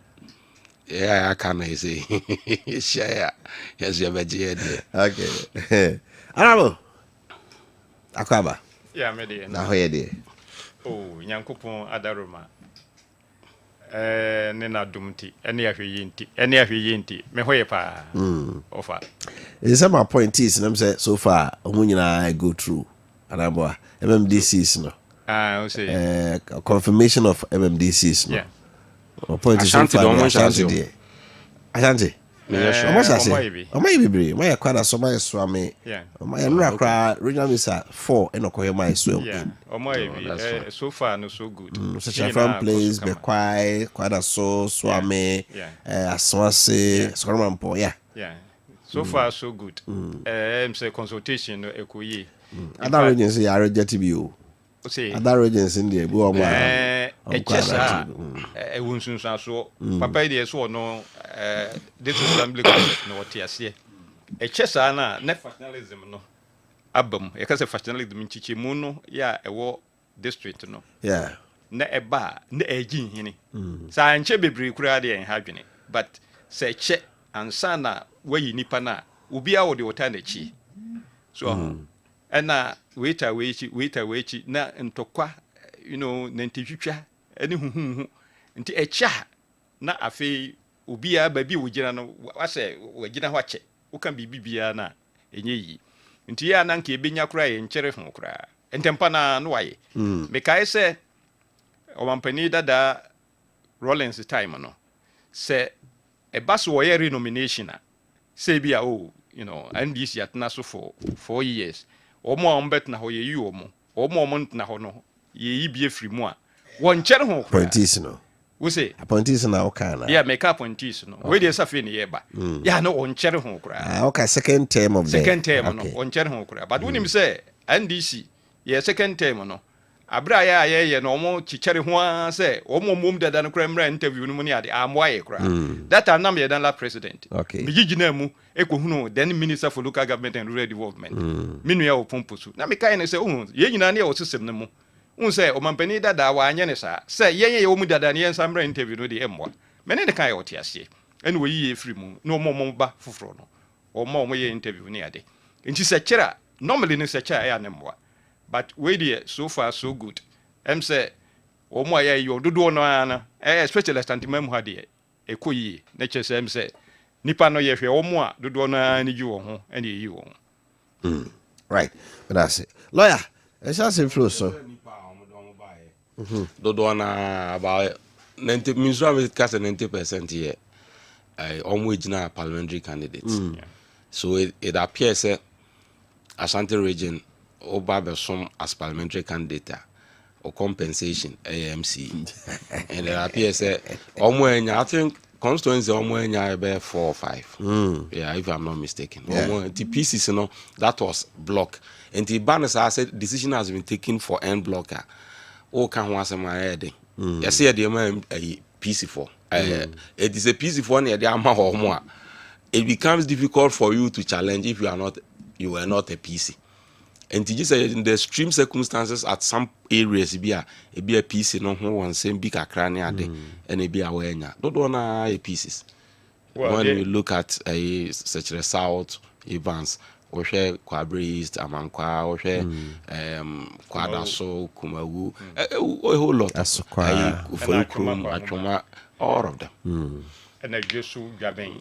They all can but also almost consider no be the mere fact to say.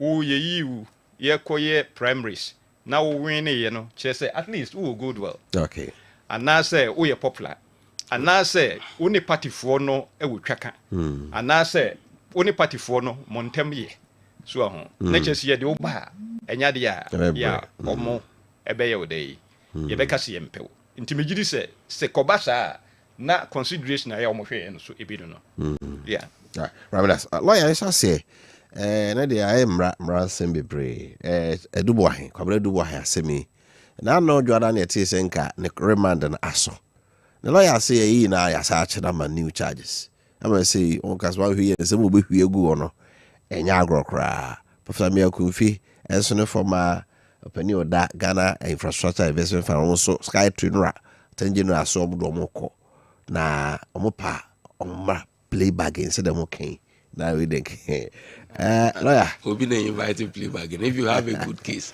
now my men now I say na menche otiefo nyina na menche amira ohene e Japan Kennedy ohene Japan akompreko mecha no the case no na mabona baso e woni nkunim de the triumphant victory of Honorable Akompreko Hene Kennedy Japan. And so Ninkunim Dio Ghana. So okay, the judgment in respect of Anas versus Canada Japan in defamation case. Let's say the SC or US. They say Nina Akoben Krumuse or the Nokraya Juma.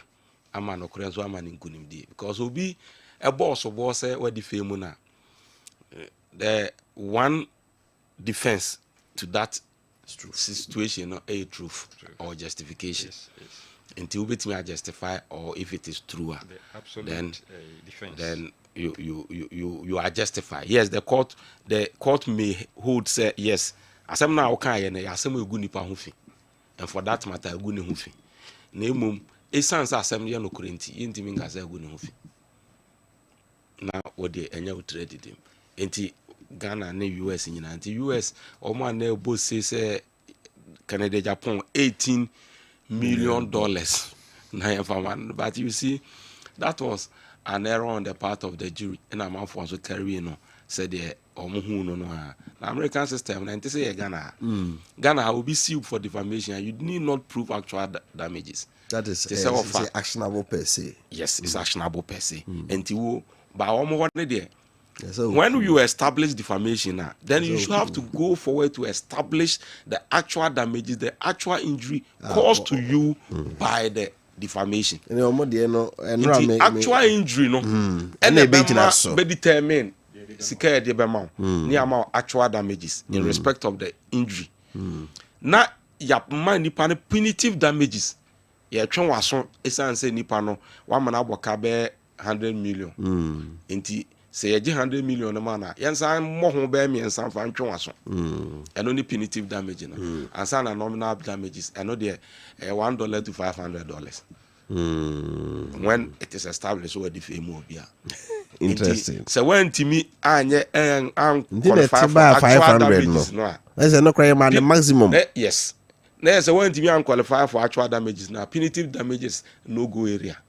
Actual when to me on can wasem say esan say ogu of animu asinti Kessben ye yinedi na adwuma abono sika sei na no wonya adwuma sei entitlement sei na no wo na endorsement sei na company sei na endorse ni nyina afiri ho ke calculate ni nyina na ma atua na nke asa atwe waso aka ho enti so when timi ankere say actual injury bia then the punitive damage will not even go there kra enti ho no mi ni nyina no na nya adwuma then when you come to nominal damages no Adia 500 na jury be kase ye will be 5 million amawa. Then you come and make press conference and jubilate over it.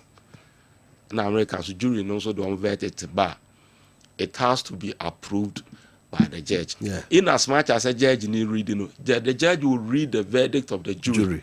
But it is not his verdict. When the judge confused. Yes. So judge ne the jury's verdict no kind. I feel no be say obeji the jury no kind in conformity with law or not. Because the judge deal with law, jury deal with facts. The jury no and the facts and they say and same way we will be can't hear will be a good anymore say almost say I another be say good anymore say aso twe be na ho that is born out of law and not the judge na adwuma. Enti $500 in a day. Mirror a compreko in Japan. The campaign team omo eboano ene omo a dono ne ade na me am penance say I've offered to pay say $500 there of our we dey menya nti say $500 ne there and that mission be am the na all the akwakutua sa aka na free also the first lady me adwuma the first lady kwa America kwakutua I'm pay $5,000 be their manas aka ho na at least they take it. So we Ghana ni. Anas ye Ghana ni. Only send ni maybe o ye ni ene nya adwen. Ene kwa fa so ye. Malam say $500 no fa dey my house and go say $1 ni bi won. Eti ye bedas na ensem e koso yi. Ye redu wa hin. Aha. Ne ensem no Ghana ha obi anso nchen mra. Enti se o ye adwuma na ho ba asem na nke do ko gina mra ni mu aka ne kwan ano na emum e kwan a asem no be fa so aba ye se asem bi ho ankanya asem na emum na ano asem ni nti kenya asem kura na ekwan ya befa so a obema asem no aba no ene ma ne ya asem ema obi nya tirimupo bi ebi mu obi nya adwene bi ye Ghana ha ye mra ne kunu ni nyina no opani a ye de tumi ahye ne nsa se ono ene emokwan adu onyina aban na emu no ene attorney general ti sa attorney general na obebokwan adu no ono di kan de asem no beto badwam ebu afọ se enipa we ade we ni no aye na woka no se de ese wabua ne fo awie ewo nipa animu a wanya ama no a condemn no before the public and sana ade ko eho enti ukoduru court a sasem no se koyie ma wo mpo se nkoyie ma wo whichever way there will be a problem enti papa no se waye bone se de mo kan so waye bone I mean aden also nchemra everybody must be held accountable to the office and stewardship. I know I agree with that principle every day, any time. Nemu, a kwanya wo fa so aye de ese wo ye no. Wan fa kwampa so anso anya. Na wan hwe ya na ade no kura no kura wu mu no na wo mana yira. Na wo manipa no so ebi a unmerited sympathy bi. Papa yi ekwanya mo fa so che no ensem wo abegina abonten kekae ene ensem epiepie mu free ba no. Tells you say one clearly one you may now investigation and so and yet that deep you wouldn't have probably uttered certain words that you did. Odo be any part sebe bema ene na irebeda obo de uranza ewo he enti said ye nyina ya tum say ye due process and law due process no. So one funny pana for due process and so obetieti and fa hodie bi so ubewie no na repair nye papa the attorney general mu bia tenese o ye kronfo wie sika no atodan be duanan ne ade the fact say obi betimi atodan mako 30 ne doesn't make the person thief necessarily. I have a client at our toy estate 9 young boy 9 at once within there. Wow. Doesn't make him a thief. When you're a politician, when you're a juma or you're on one juma.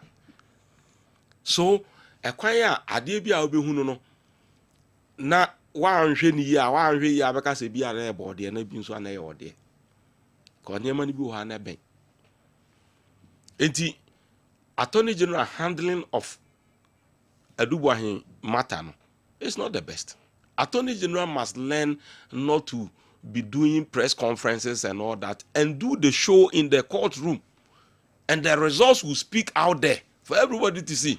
Okona konya conviction against Edubu here, the facts will come out, the facts upon which the man was convicted. The baba bunting, the conviction, the baba bunting. I'm will be able to say, Papa, say, we are my X amount of money. No, we are the koye say, the court. No, that is where evidence is tested. No, bia kanasem na ebubono. Because on my name and say ubia any for everybody is innocent until proven guilty or pleaded guilty. And say oh no di kind ebebu na time wo nipa animu and na court na say he is exonerated or anything.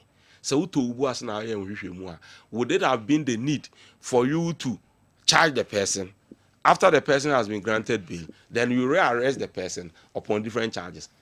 That tells you say why you no Satan ma wo de ko. Is it because the first charges no or more evidence no yet strong until no ma drop the for frana? Me just a woman drop away. So when you are granted bail, police can arrest you on the fresh charges. The for fraud be for fraud ne bia ye dey asem for bi e na ebe bo.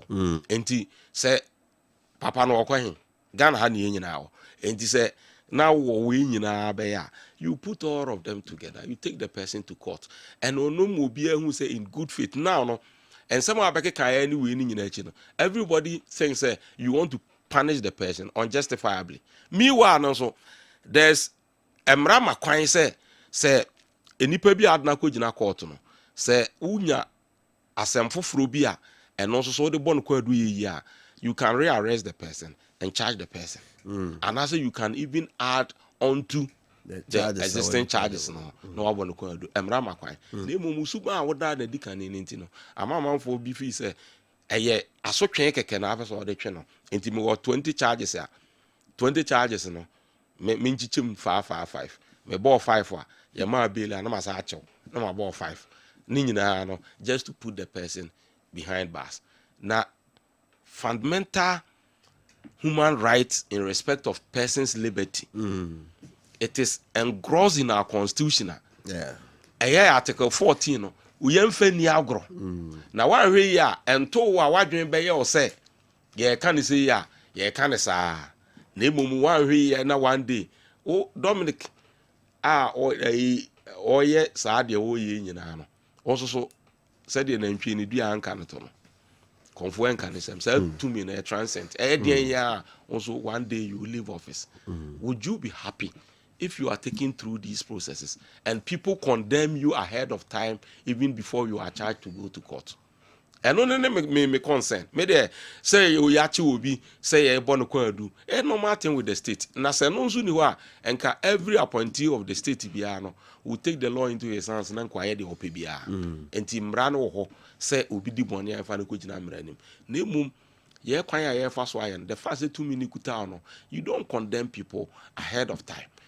Moreover ohwe papa idi ya so waka ho asem kura ache so obe charge no na sky train bra bra bra bra bra yes ba charge omo for mo court na court no and decided on the matter on its merit na emum say yetiti obi fa ahodie so because yesusu say wa fom mra no e ho na me problem problem. Okay, on the issue of plea bargaining, no mu kakra brabe na bem.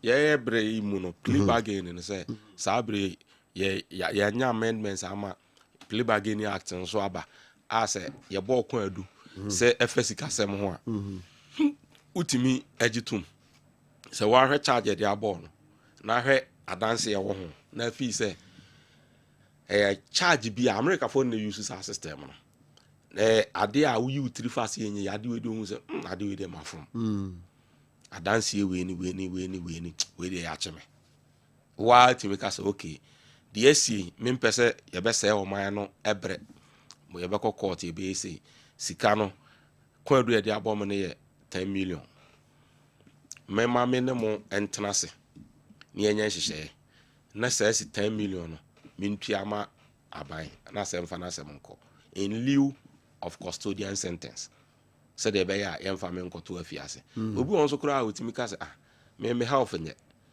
say asem no so me susu say me nifo na emum I don't want to take chance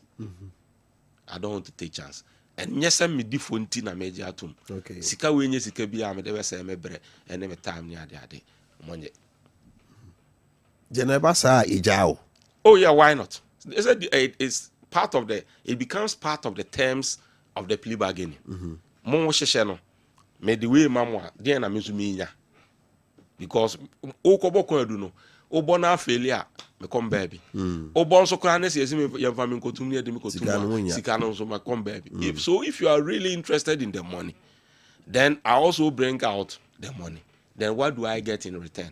Okay, yes, also Obanasa will drop all the charges against you. Obanasa we will convict you, but defer the sentencing. And I say, Yebeka say, yes, Wabokrono, I convicted on this, but you have essentially a restitution. Yes, you can yes, I gen back into I'm all mine. Ebi I am fountum. Ebia you have been cautioned and discharged, depending on the how the agreement will go between you and the AG or the prosecutor. Enti ano no de emra ho a obetimi afa so say oh we meet you. But the fact that we be agrees over plea bargaining necessarily does not mean the person is guilty of the offense charge. Okay. Ebetimi aba say or no for some reason na dachi bi kura na wutu kwan we businessman na china ya fresh over court ni ade sikenso ya kan wasemi ebi awo be times 10 ho. Okay. Enti se mi yimu ba akon de mamu na me gema so mbi na me come baby anase obi okro mpese ni din e baba bonten se ya charge no before court ni ade obi a on principle de beko obi won so ohun sa asem we de mi twa me ho ba bia yintwa enti ma mi take this opportunity no na me so no, so but it is not you, the prosecutor, who will suggest to the accused person say omla plea bargaining. It tells you how horrible your case is. Okay. Who is the case in and it will not stand the test of time when it comes to strict proof and the high standard of proving beyond reasonable doubt. Okay. You cannot do for that. Criminal cases. Yes. It is a who inviting it there. Then it tells you that your case when you do. Your evidence cannot. It's not because I'm more going to say Ibinya Sika.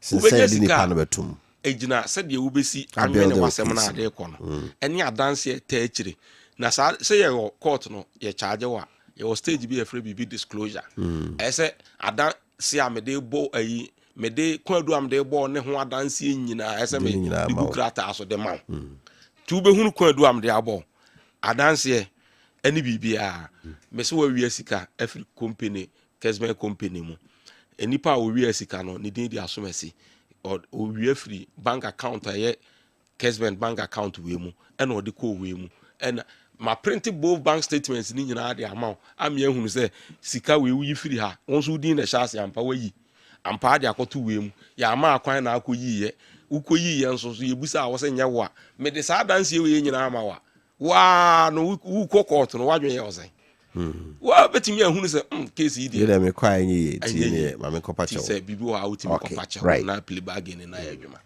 Okay, that's it. Lawyer honorable nwa say menu o he ase no na menim say obeka ne say asem na ba ye makwan emma attorney general onhwehwem na onfa emra enye adwuma o he ase na me gidi say bibi sa na woka afeedi asa dane se aso peso defend adubu ahen ha adubu ahen defend ne se oh sane o kai de wo se holo I mean some o ka so obi ya wo tie obi ya peso o kire se atodi general kra na o ha adubu ahen keke sade o sika sem no de sa na o peso o kire one can emphatic sa o kire se bia se wasemu ha ene bia wo be ye bibi no e bia o he ase no wantie ni ye ase o peso o kire se ya atodi general no oka titi oka bibi kura se de pedua anka nantwie ana se aboa etono saa susu ne pedua anka komfo ensemo ena osaka bibi se power anye transient is transient power is transient opeso kire se ase tumi a ya atoni je na enya no ena odi ha obie ofa emsasa na opeso kire eno na meka ho asem se o he ase no se me tie na wo ka se ase me pese me kire de me ndie me pese me kire ne se obi aye bone emfa ne famra kwa so but there should be due process. Don't condemn the person ahead of time and say na adna court condemnation na wahin facts ya ewo mu ene wo ka ye nyina wo ye attorney general de wo hu no on kan be enti enya no kure se sika no 41 point something million no ankwa kodi adubu ahen ne nsemo ana enya no kure se sika no transfer into ono no private account ma na yiri die mu enya no kure na enya no kure ana enya no kure so se every month se kure bia beka ho ne Ghana Water Company ono adubu ahen no services aya ono ose ono ede abai infrastructure provided for Ghana Water Company no ye tuya sika about 1.3 million Ghana cedis ne chete kan 13 billion cedis every month into on account enya no kura na sansem we say ye pese ye tifie attorney general ho eno no wo ka sabre wo ye nhwehwemu wo de ne court no wa charge no with 11 offenses se boni aya wo ye no maako edu baako enti bi gidi se na dwuma no wo ye na se obi beka se asa hunahuna no obi beka se ebia asma ya o kan beti so ka se o si plea bargaining na che se ono attorney general fi se charges no de bono no e holo ana se bia tumi bia enim ana se nsuo bia enyine mu no eno na memene ne nya dwene sika ne ye pe se sika bia kwa kwedi ni nsem enti ampampa se sika no obetua ban a bi gidi se nka no na ye ebi ne atoforsen nsensem bia ye ba bre bia twemu se na Blue Sea company no aya omode ambulance no bae no omo kan se mo so mo mpa ambulance no mo pekura mo fa mae ye de betu akakra Fred Zambesi no ye de prosecution na na pese ye at the end of the day ne kusi yankuti hwe so wa intimi anya sika bia se company no afa no ho adi ambulance ye ba ene sisi we a nyame amwa ebe ye kai enti no sesei o ka plea bargaining na me gidi se ye nyina sika no aya e bia kwakodi no ho no o de bebre ya me gidi se eya sem papa eno na nke ye nyina ye pati ye de nya se bia de obi betumu obi ba obi ma obi kunu ana se bia sebe obi papa nkwada so wo nkwada ye de betumu no wo fa ade be ade na ebenya firi mu na mom de ye hwe se sika bia kwakodi botofin bi mu a na se ye Ghana fo ye sika meme ne no nyina eye menua ya meme ka se me pena se me ye nyina ye to aya ye no e na sebe e bia na abrante kwa bi ono no wa fanyansa kwa ya sa sika no wodi na bre bi o ho a de ya na ya ne se obi betimi afa kwambo ni bi so anya sika se tam na bre bia no nam no o map kan sen motivational speeches ababa wo ya no wo natural service ya uhwemu aye bo no kwan edu se ono no timi di enipa maako be se empima duyeso ene akire echihyem ya yetu obo kan so omunya dwuma bia amasika no kodi nbotomi wotimi kogina ho no otu nkrofo fo se ekwa efa so aya epesikani ekwa efa so epesikani sa asusu na dubu ahin de bia atwemu asori wogina ho se nso minim babi no so wokasa ekire dipa ekwa efa so aya hono na meme se ya na ehame no okay aidie atofo so de e bae Gofedame ka sem na ma Ghana fo bebre nya hu se nya Ghana fo nyina mpo bebre na ehun se Ghana ko fa ambulance ba ya yusu si an efepa to de toto sa ambulance ho a Ghana fo nyina hu se eni akwa wadi ewu be court no anye bone eti eno no ma ye hunu se ye ti asem no se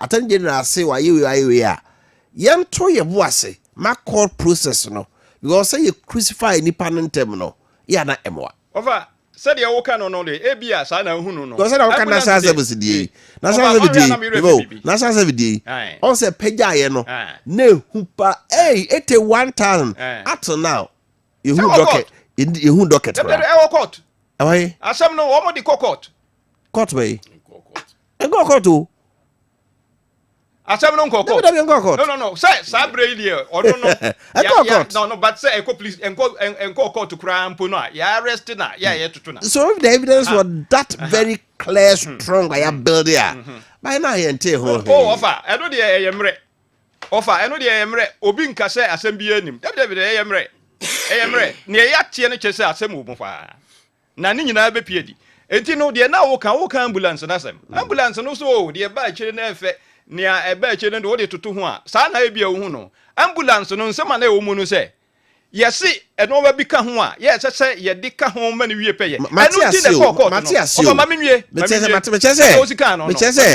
say ye ti asem no nkosi asia ye to ye bo sa wa asem no ana me to aso no enti ye ti asem no kosi awie no de ko ba ye ne se ambulance no na nwie peye because no ma bi esese ye de ka ho no abai no ami amfa nka ho abai no na oteso no ami amfa nka because na opese ono na nado no ne mama eni wo mu kununum e company wo motie ono no opese o de ka ne ma no ba good enti ano na ma ye hu sa ene kwamra dubu ahen ya na kojina court ono so de information ba wo so ya hwe me bo ahwe di ba be ka ho a sa sika na ye ka se wafa ni nyina no ba bi ewurawura no o divulge such information Ghana's national security will be shaking ofa me sansem no kura de be shake bia nsheki because sansem no ene so a emwaye no ye pese ye kataso muamu aso so national security asem timi enka national security asem enka ye de sika na eyo ofa me so sansem no so kura because ebre bi atwa mu mampani na nado now or high plane $18,000 per hour $18,000 per hour edi sika na ye se no abra no otutu kwa ni nyina no ye be se ye duadue mu ye so ye national security asem ofa ye nya sansem no ka because ye sika ede ye sa de no sembo ye se ye mra national security sika ya omu yusuo no emu da ho mu obi ahunu bi ye se ye nya samra no ese se ye samra no because ya na ya so ahu di opeso ka bia won ka mientie se sika bi wodi kokodi baabi wodi kokoye baabi bia na se court na se so ka mietie a ofa ye nka na kire ni kra ye nya mra se national security Om sikasem no, emu na ho mo obi ehunu bi. Enti bi de me nsuro ho kura. Because attorney general why credo so de no be court. Enti edubu ahede ofo kan bi wonka. Emi entie. Because se anya ne sa da bia no ebi no bet na national security achi. So on mine no bambo sika ya de ye no yempese ye ma de da die ni ye kuyen. Ni ye kuyen.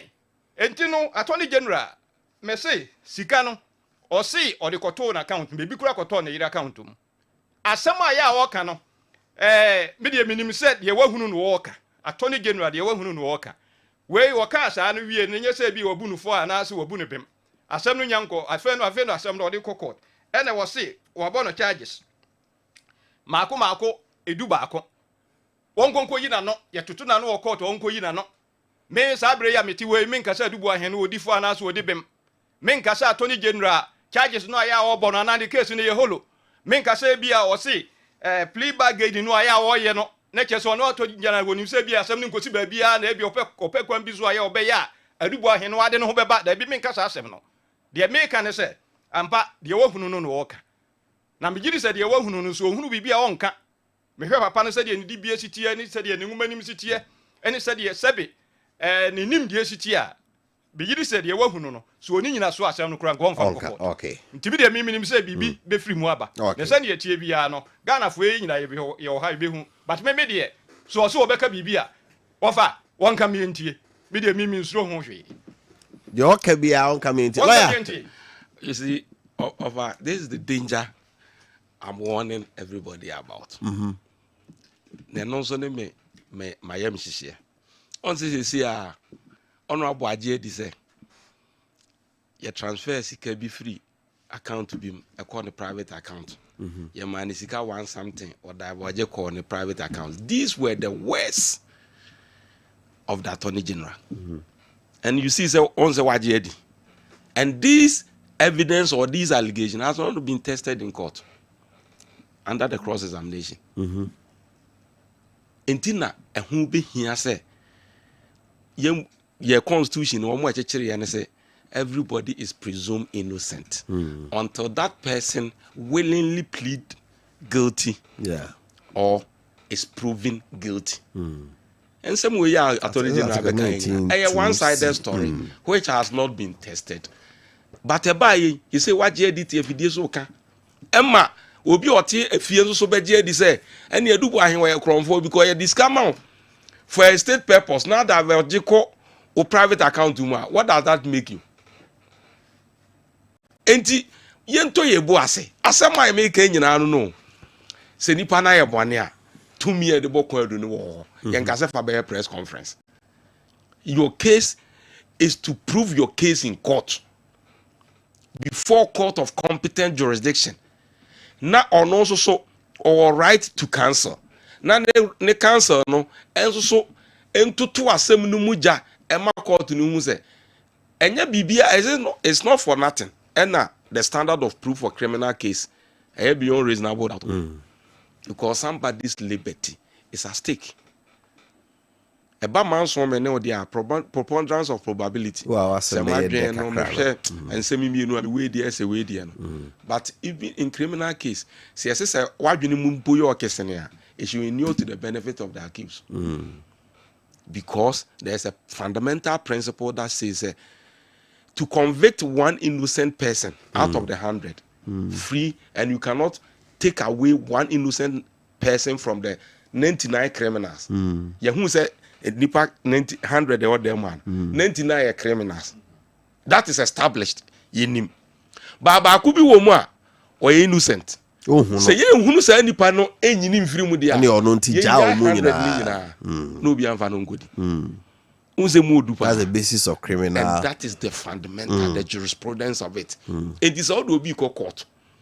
Now, 2 years the amount is a court. Now, now the press conference. The facts of your charges at the trial for. What you're doing is that you are condemning the person ahead of time in court of public opinion.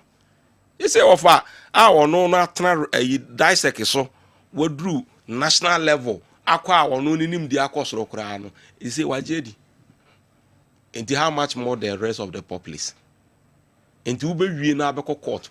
Now, if you are unable to prove those allegations, let's say or is exonerated, let's say or discharged, no you acquitted, how are you going to repair that lost damage?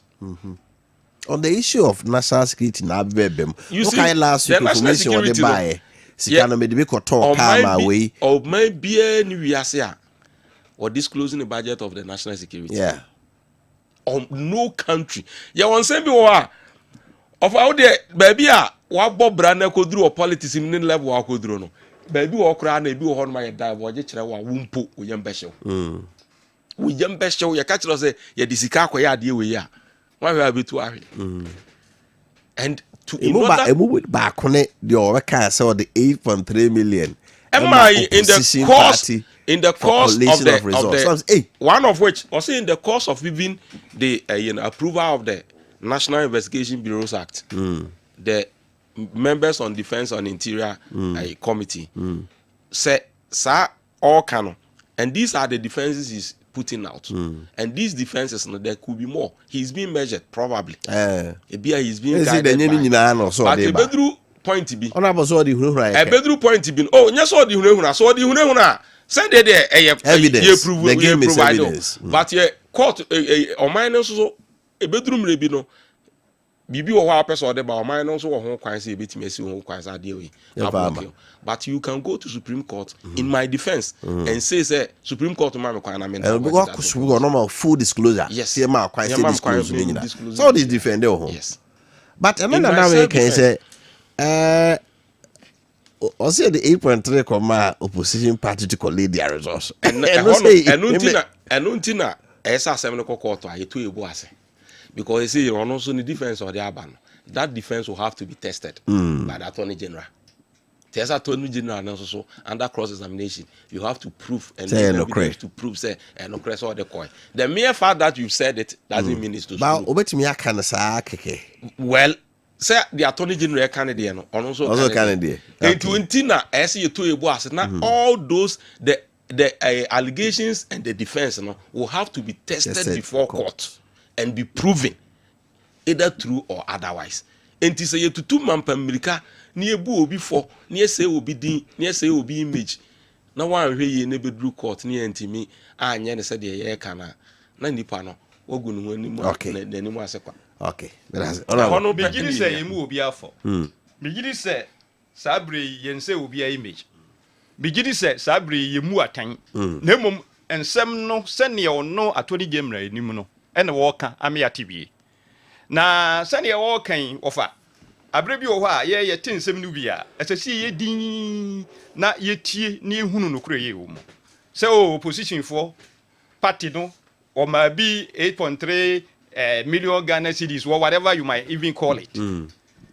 Enti wono director no anata director general of National Signal Bureau no wono na abai e man hu to me so ye sa de no ni nyina asasi ye hunu se okoto ka e de ma what's it there? President. I mean, son of my way no my teacher way no na no. It is a national security. Yes, you person ye timu nsemo. Yes, you person ye bisa say. Enti wono and e so okotoka. E ma so ati ase. Enti sa me de all kan nyina say. Ye de kokoto a. De wo mu no ye hunu. Ye mu obi bia afọ. E na ye mu obi bia abem. Na mom say obi beka say oh Attorney General bua no for enam say na wo keka ntinu de me soso no me ne lawyer enya dwene.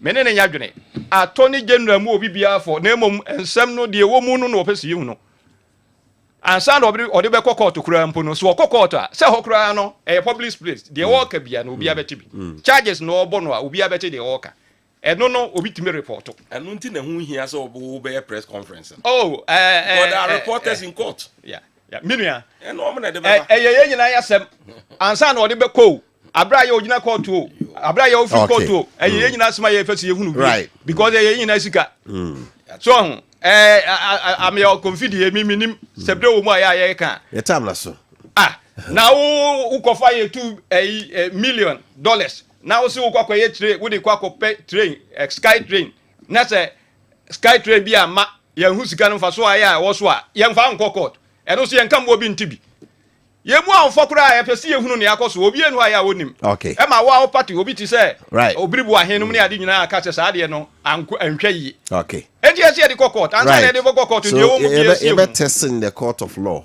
na ade o mu bia no ye hunu you want na so due process in this and can odan ya da bia we ka say second data na ni due process no time wa obenya asem no na go say due process hu hia pa okay right it was for yebesia we dem say set cases in our preliminary stages enti e be do baby no ye be hu de o yera brandfo ase so mo ba we ene anopay lawyer George Pong okay people legal team Ashanti regional honorable Ebenezer Koko from Pong former DC Secretary Central not former not president okay what birthday see you Ivan go birthday so na say a glorious birthday to my amazing grandchildren Janet Atta Echia Senior and Junior more St. Monica's Primary School, Mampong, Ashanti. So wishing you both God's blessing and protection. May your special day bring you double the happiness and a year filled with wonderful adventures. We every elder Kwesi Safo of Mampong, Ashanti. No say wish you happy birthday. Sansona, happy birthday. And so Enko Emfa Emma Vivian Jesse. So you Juma Osofo Line Fire Service. Vivian Jesse, we every Osofo Sami Enkiho. So wish you happy birthday. Ebisu Kwama, or say happy birthday to our lovely daughter Pearl Osewusu Akosua Bema of Canada. So may this day be so special just as you are. Wishing you a day filled with joy, love, peace, good health, and everlasting success. We love you so much. From your parents, Mr. and Mrs. Osewusu. And the last one is happy birthday and Koma Julia Sewa Owusu Obaya of University of Health and Allied Sciences. So may heaven smile on you today and forever. Age gracefully from your dad, Pa Kofi of South Africa, and your auntie, mother, and entire family. Right. And also over. My birthday we so ma adofwe we efre me nuaba Florence Ampon, your assistant headmistress administration ewo we are Moase Konfanoche Senior High School. What the man be Ellis Fojo go school Ultimate Academy or class 6 we are Moase Ellis Fojo Ultimate Academy class 6 we are Moase. This coming from your mom Florence Ampon, your dad and the family umunyina say Ellis nyameko so anya okese kopim so be kese pa afi happy birthday sonko so na yede ema nana abna adodankwa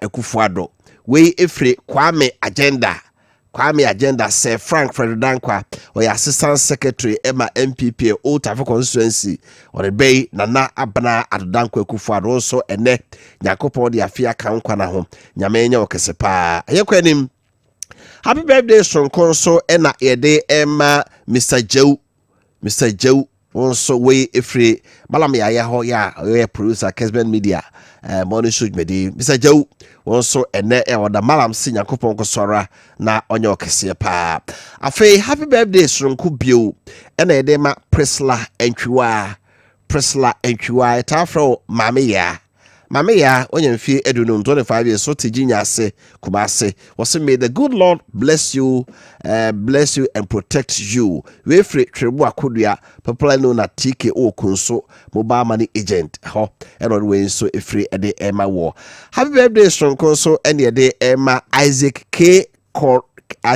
Nomanyo or Adum News correspondent or Obuase also ene wada Isaac also nyamenko sora na onyo kese right abusafo yedesi the birthday nesi nyame adom ochana yebesa baby on the another edition of Maakye Jumedi abra wote kwabra usudan kwa enka malame ya na boba simia no ema mede de Kofi Appiah yes so se jola kani abujafo no ayekado omde akudi mu se Medford action no eba compare bodonko ye de holistic new kasebono ebeto so yakramo. We'll be right back. Gotta pay some bills.